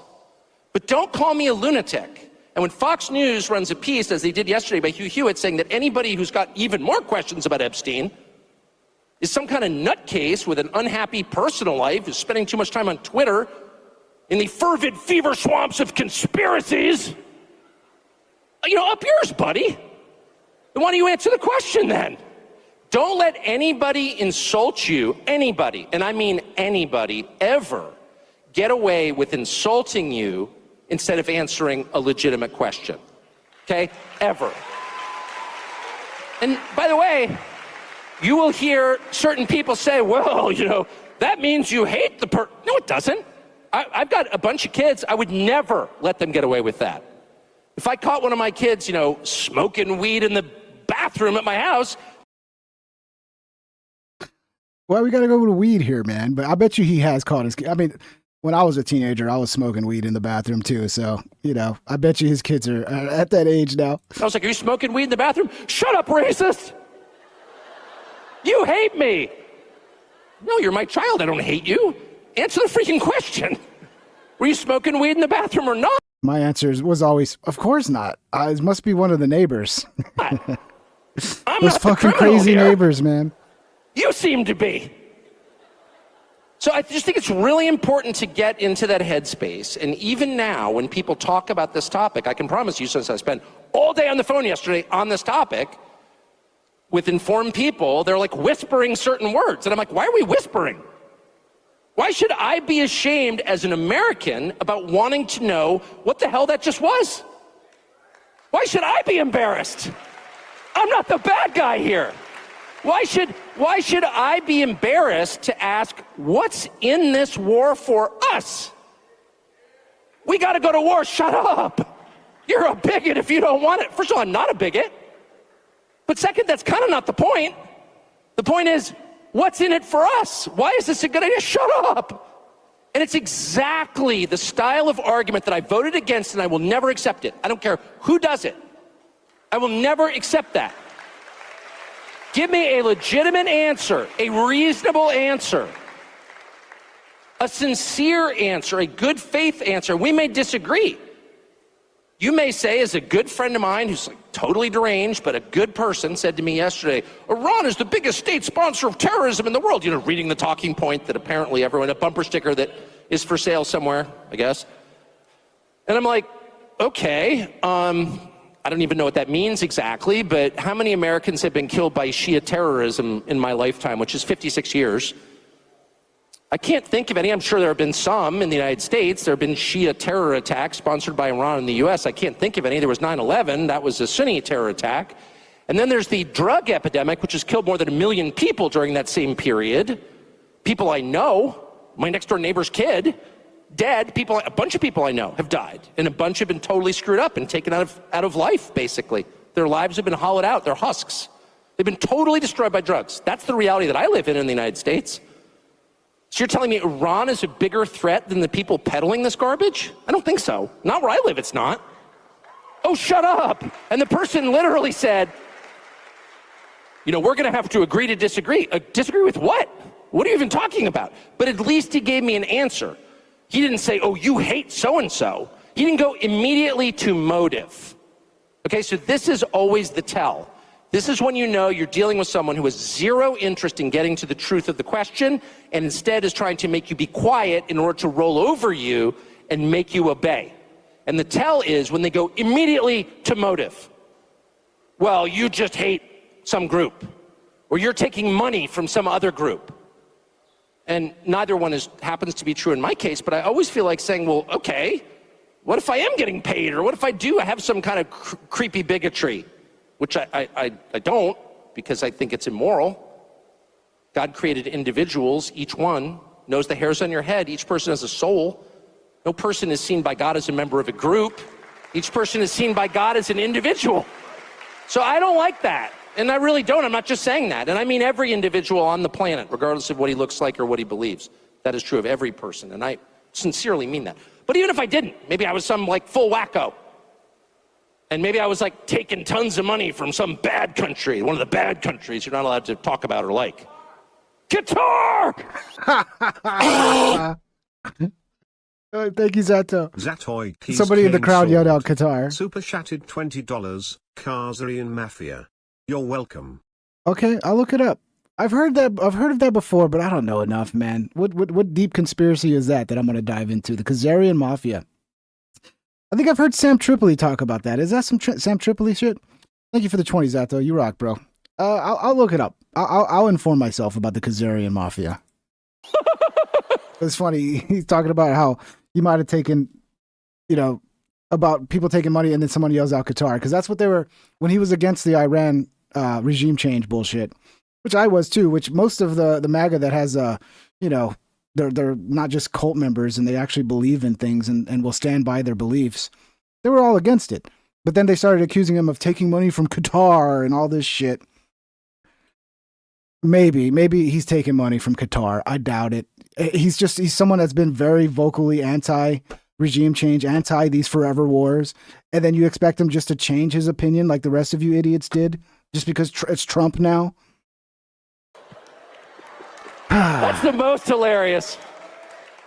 Qatar is kind of controlling our conversation. Qatar, evil Qatar. I am laughing. I've actually been to Qatar. It's awesome. Never taken a dollar from the Qataris or the Qataris or whatever they're called. It's great. Well, guys, I just looked up Khazarian Mafia. The first thing I see, an anti-Semitic conspiracy theory. Oh, boys. You guys trying to get me in trouble here with this anti-Semitism. I got to look it up. Obviously, the first Google fucking responses are all going to be, let me see what it says. I'm all getting ADL shit. You guys are going to get me on a list, guys. Country. Khazarian Mafia. But whatever. But even if I was like on the... Let me just tell the algorithm. I don't know nothing about this Khazarian Mafia, and I disavow, but I will look into it. I'll look into it for you guys. Qatar. See what he's talking about. I gotta find a good source that's gonna be honest and not just be like, oh, this is an anti-Semitic conspiracy. Okay, well, I'd still like to know what the conspiracy is. Okay, if like the first thing I see when I Google search it is this is an anti-Semitic conspiracy, it's like you kind of making me doubt now. You can't even tell me about it. Theories abound around Russia. Is this some fucking? What's Andreas's conspiracy? The Sartarian. Is this some Sartarian shit? I can't now, but anyway, even if I was, it still wouldn't make the question any less relevant. Why is this a good idea? And their refusal to answer that question lets you know right away that you are not dealing with a person of good faith. You're dealing with a propagandist who is trying to control you. And I would say at exactly that point, that's when you say out loud, I know who you are. This is all fake. You can't even answer the question. You're trying to make me shut up because I'm a bigot, like the liberals did 7 months ago. And that's why we voted them out. Yeah, even Grok is shitting on this Khazarian Mafia conspiracy. See what Grok says. The Khazarian Mafia conspiracy theory is a baseless and anti-Semitic narrative that claims a secretive group of Jewish elites, supposedly descended from the Khazars, a semi-nomadic Turkic people who lived in the Caucasus region between the 6th and 13th centuries. Why do we need these crazy conspiracy theories? Can it just be like modern day intelligence agencies just fucking trying to control everything from behind the scenes? Do we need this crazy it is weird when it's like, oh, this is an anti-Semitic conspiracy theory. Oh, but Grok says it's baseless. I'll have to do more research on it, guys. This is not the time and place for me to dive deep into something like this. So I'm not putting up with that. I voted against this and I won't tolerate it. So the second point I would make, before maybe taking a couple of your hostile questions, I hope about Qatar, is I was brooding about this today. What about the Epstein story is so uniquely infuriating? And I'll just say, I mean, I've never met Epstein, but I mean, I know a million people who knew Jeffrey Epstein. It is true that he was around. Like, everyone knew Jeffrey Epstein. I don't think I was cool enough to actually meet him, but like, he was just a guy who was kind of circulating around, like this rich guy who knew everybody. I'm glad to hear that, Tucker. What is it? Is Tucker the one fucking person among all of these people that are in a position where they could actually be president that has no record of ever meeting or being around Epstein? This might need to be the guy. I'm telling you, if it's true, he's got no record of being around Epstein. He's never met him, never flew in his plane. Fuck, I mean, that's a good sign. Now, I'm not saying I support Tucker for president, but we need people to step up now. We need to see who's willing to run in the next election cycle, so we can start figuring out who's going to be the guy, because it's time to move on from Trump. This next 4 years is gone. It's done. I'm sure he'll do some good things, but it's not what we really wanted him to do in the long run. Like, he's not going to go far enough. And everyone knew. And he might be covering up for the fucking elite pedophile network. The EPN, the elite pedophile network, the EPN boys. He was a creep, but then there are a lot of creeps in that world. Just telling you what you probably know already. What is it about Jeffrey Epstein that's so infuriating to people? I'm open to it. Come on, give your speech and tell us what you're going to. We need people that be specific too about what they're going to do, and not just talking platitudes. But like, no, this is what I'm going to do. I'm going to do this. I'm going to do that. And hell, I'm down to. Do we need to declare martial law to shut down the CIA? Do we need to declare insurrection? Like, whatever the president needs to do to like get rid of 90% of the federal government, do it. So infuriating that it's actually causing seismic political problems, and I hope that they'll address it and it'll get better. I really do. But what is it? I'll tell you what it is. It's the frustration of normal people watching a certain class of people get away with everything every single time. Yeah, I remember you're talking about Tartaria. I remember I know shit about Tartaria. I still don't really believe in the Tartaria conspiracy. Sorry if that lets you guys down. But I remember the first time I looked it up, that was another one where this is an anti-Semitic conspiracy. I'm like, what the fuck? How's it anti-Semitic? Because it makes Israel or Jews look bad, and now that means it's anti-Semitic. So we're not allowed to have any conspiracies that's negative about the Jews. Like, I'm sorry. Okay. Again, I love the Jewish people. I hate that everybody makes this shit about the Jews rather than about Israel as a country and what they're doing. I think that is the better way to go, because you don't want to be judging people based on their religious group, blah, blah, blah, blah. You want to judge people as individuals, and you want to judge countries and not just go, everybody that's, of that religion is like, yeah. And I know a lot of you aren't doing that. I'm just making myself clear. Identity politics, it's a fucking bad route to go. You need to judge people as individuals. That's what it is. And judge Israel as a country. That drives me absolutely bonkers. By the way, it's one of the things that bothers me about immigration.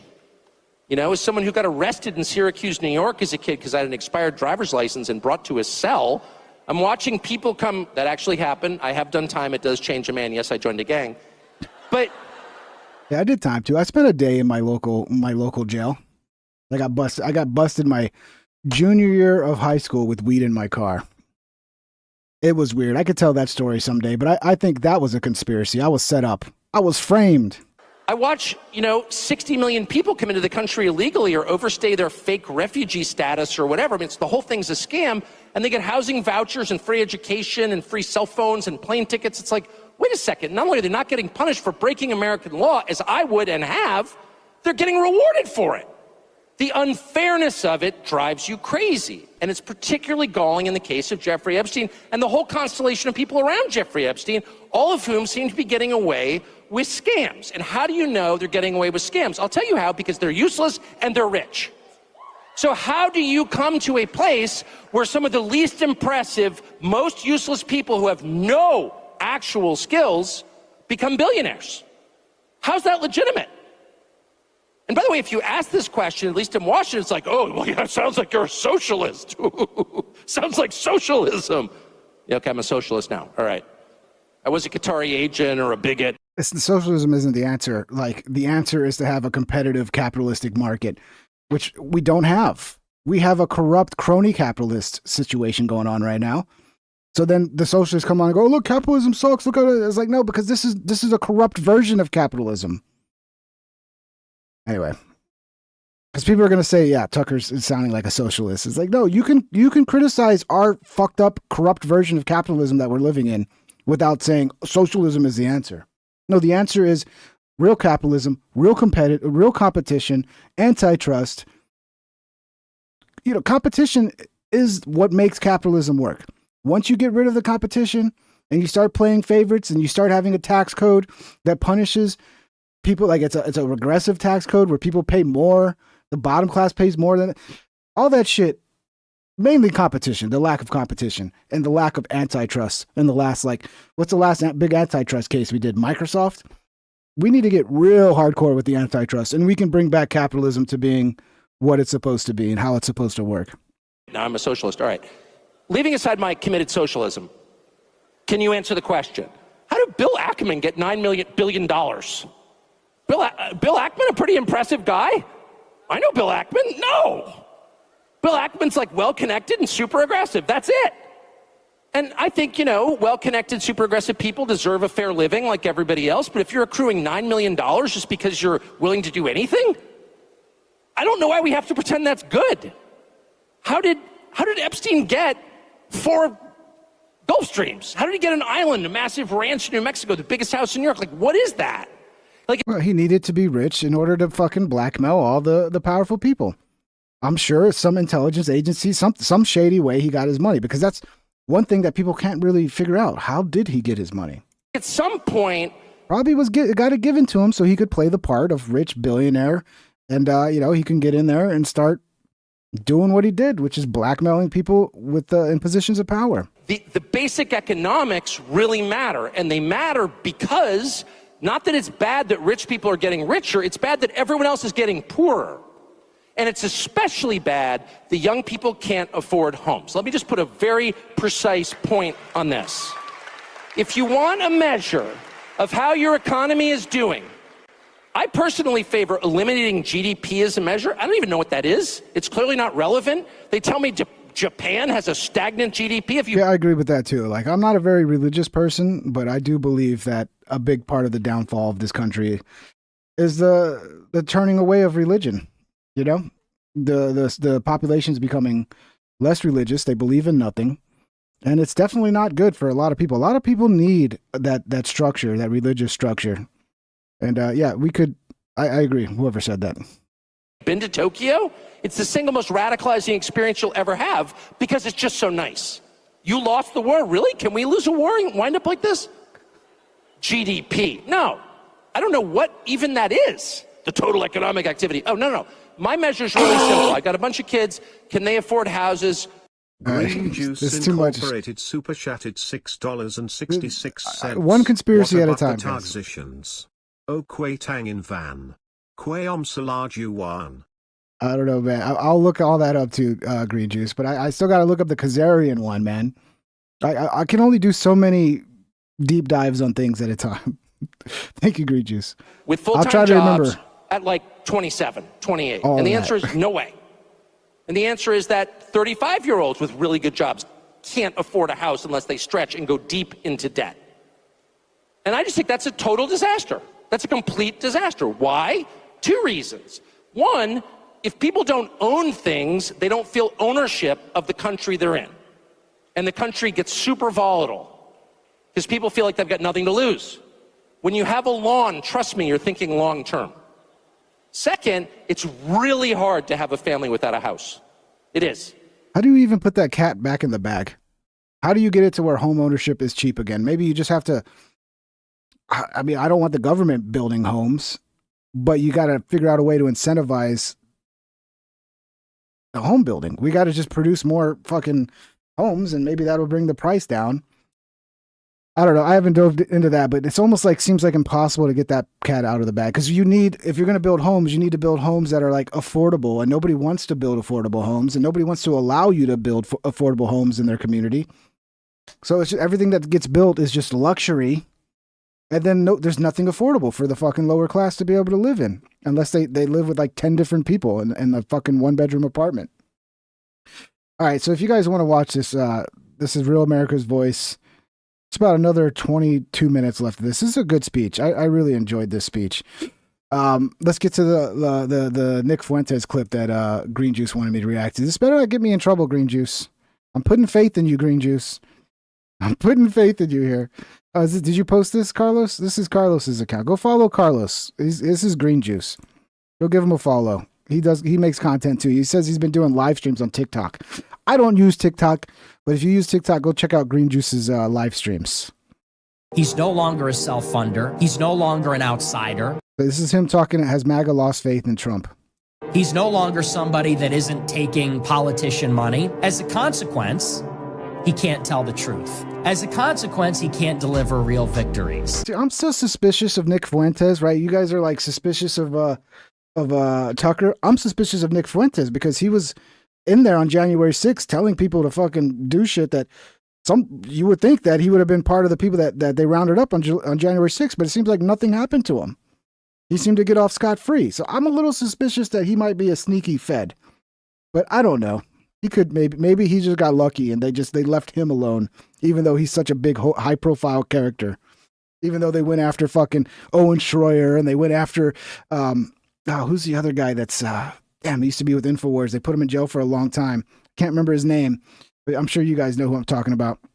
See, that makes me suspicious of Nick Fuentes. What do you think, Mimri? Should I trust this guy, or is this guy Mimri? Don't tell me Nick Fuentes is the only fucking person you trust. Is Nick Fuentes the only person in the world that you're not suspicious of, Mimri? As a consequence, he can't break through our corrupt. You have to explain to me how he was involved in January 6th and was on video telling people to do things that would get other. I forgot exactly what he said, but I know he was on video pushing people to go fucking into the building. I don't remember. What he did was definitely anybody else would have gotten in trouble for. How did he slip out from that and didn't get any charges and nothing? That makes me suspicious, dude. Corrupt system that is. And then he starts talking all this racist shit. It's like I'm always suspicious of that too. Where it's like you try to have a movement where you're like, oh, this is a problem. And then come all the racists, the Jew people that make it a fucking racial issue. And then now the whole movement's discredited. So I don't really trust Nick Fuentes. Characterized by stalemate and by strategic. Yeah, plus he went and visited that cat boy. He might be gay as well, which is nothing wrong with it. Balance by lies, compromise, a uni-party that has two sides, a right side and the left side. And now... Did you edit this, Green Juice? You got to get the music. You got to put more time into the music. So it's not overwhelming the clip. It's too much. It overwhelms the clip. If you added this music. I think we're fully realizing exactly what that means. When I saw the Epstein story, it just so typifies the kind of corruption that characterizes our government for the past 60 years that we hate. The music's too busy, bro. It's too busy. This is a scandal about this needs to be like if you're using this type of music, this music needs to be for like a montage scene where a guy's like, training or some shit. Not for a guy talking. About a Jew trafficking in underage children for the purpose of sexual blackmail of our politicians to control them. And Trump and his attorney general, who is some blonde bimbo, and our press secretary, who's another bimbo, lying to our faces, telling us he didn't exist. There's no blackmail ring. There's no client list. He's a sex trafficker, but there's no clients. And the Green Juice, if you added this music, Green Juice, hit me up on Discord. I'll help you. This music is not the right music. Case is closed. That has done irreparable damage to the faith that I, and I think every other Trump supporter has in Donald Trump. The damage that has been done to his legacy, to his myth, to the election in 2016, that kind of lie, for him to stoop so low to do that, it's a betrayal of everything that he ran on from the very beginning. It's a deep and personal stab in the back to all of his supporters, to everybody that actually believed that it was going to be different, that the kind of Pizzagate, Clinton cash, Fast and I can't get over the music. I can't even listen to what he's saying. The music is just making it like I can't focus on what he's saying. Furious, Tower 7, Bush lied, that kind of corruption. The only way this music would have worked is you have to turn this so fucking low that it's almost barely listen. You can only barely hear it because it's too much energy for just a regular spoken word clip. Thought it would be different. We thought that was over. Maybe that it was impossible. This is free advice for you, Green Juice. Other people would pay me to give them this fucking advice, okay? Because this is high level shit I'm trying to help you with here. That Trump represented this wrecking ball of truth and anti-corruption and the populist movement or something like that. Obviously, that is now over. Thank you, Mateo. Obviously, now there are no illusions anymore. He is just like the rest of them. Lying to our faces about something so gross, something so obvious, so in your face. Epstein did not kill himself. Everyone knows that. Obviously, he ran a blackmail ring, and he's going to sit there and get defensive and play games. We're 5 months in. It's almost like did you make this? Is this an AI song, Green Juice? Because it almost sounds like two songs pasted together. Everything is horrible. Everywhere you look, it just isn't happening. Mastro wants me to just play the video. So for that, I'm going to take a break from playing the video. What's going on, everybody? Everybody doing good? I hate when people do that. Stop interrupting the video. No, I'm going to interrupt the video even longer and make you leave. How long should I wait? Where are we at? Let's give it another minute, and then I'll play the video. How's everybody doing? You guys having a good weekend? Oh wait, yeah, it's Sunday. It's still the weekend. You guys watch the UFC fight last night? It's pretty good. It's pretty good. All right. Yeah. Okay. Yeah, we can play it now. It's mass media for no deportations. We're at war in Ukraine. We're at war in Iran. Epstein files are buried. I mean, the list goes on and on. The deficit is exploding. Is that the Kanye song? Oh, okay. So is that you're just trying to sneakily put the Kanye? It does kind of sound like the Kanye song. Does kind of sound like the Kanye song. And Elon Musk is running a third party. We've declared a public health crisis over anti-Semitism. We're deporting people. Yeah, it's the Kanye song. People that criticize Israel, even if they have citizenship. It's like beyond parody. I was for Trump insofar as he was for America. Now that he's not, I'm not for that. I don't understand it even slightly. Okay, I have no idea what he said. I watched that whole clip and I have no clue what he said. All I know is dun dun dun. I didn't say it, by the way. I mumbled it. Oh boy, yeah. Okay, thank you guys. This has been a fun one. I hope you guys had fun. Thank you for the clip, Green Juice. You just got to work on the music.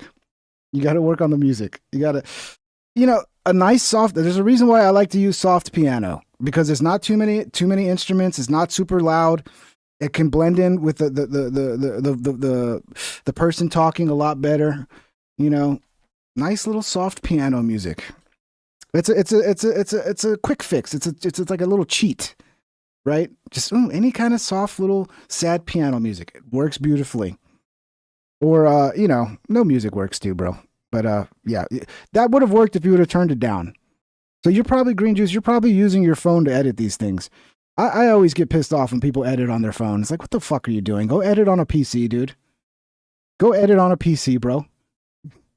Don't edit on your phone. That's for losers, bro. Anyway, yeah, go follow Green Juice, though. He's cool. You'll probably like his posts. He's based as fuck. And he's a big supporter of the channel. Thank you, Green Juice. Love you guys. We'll see you tomorrow. I should be on tomorrow. Unless something comes up. I should be here. And yeah, look for me every night at 9. Thank you, guys. We'll see you on the next episode of The Pink Trip Show. Let me hit the outro and say goodnight. You guys take care.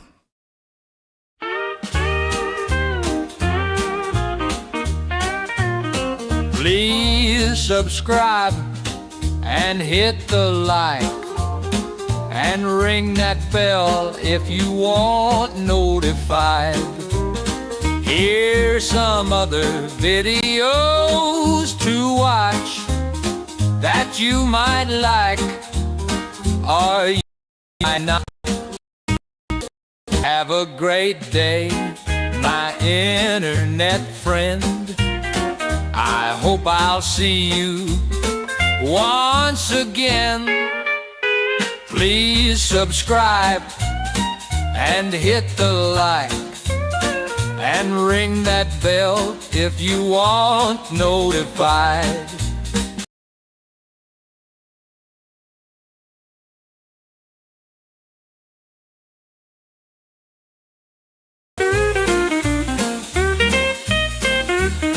Have a great day, my internet friend.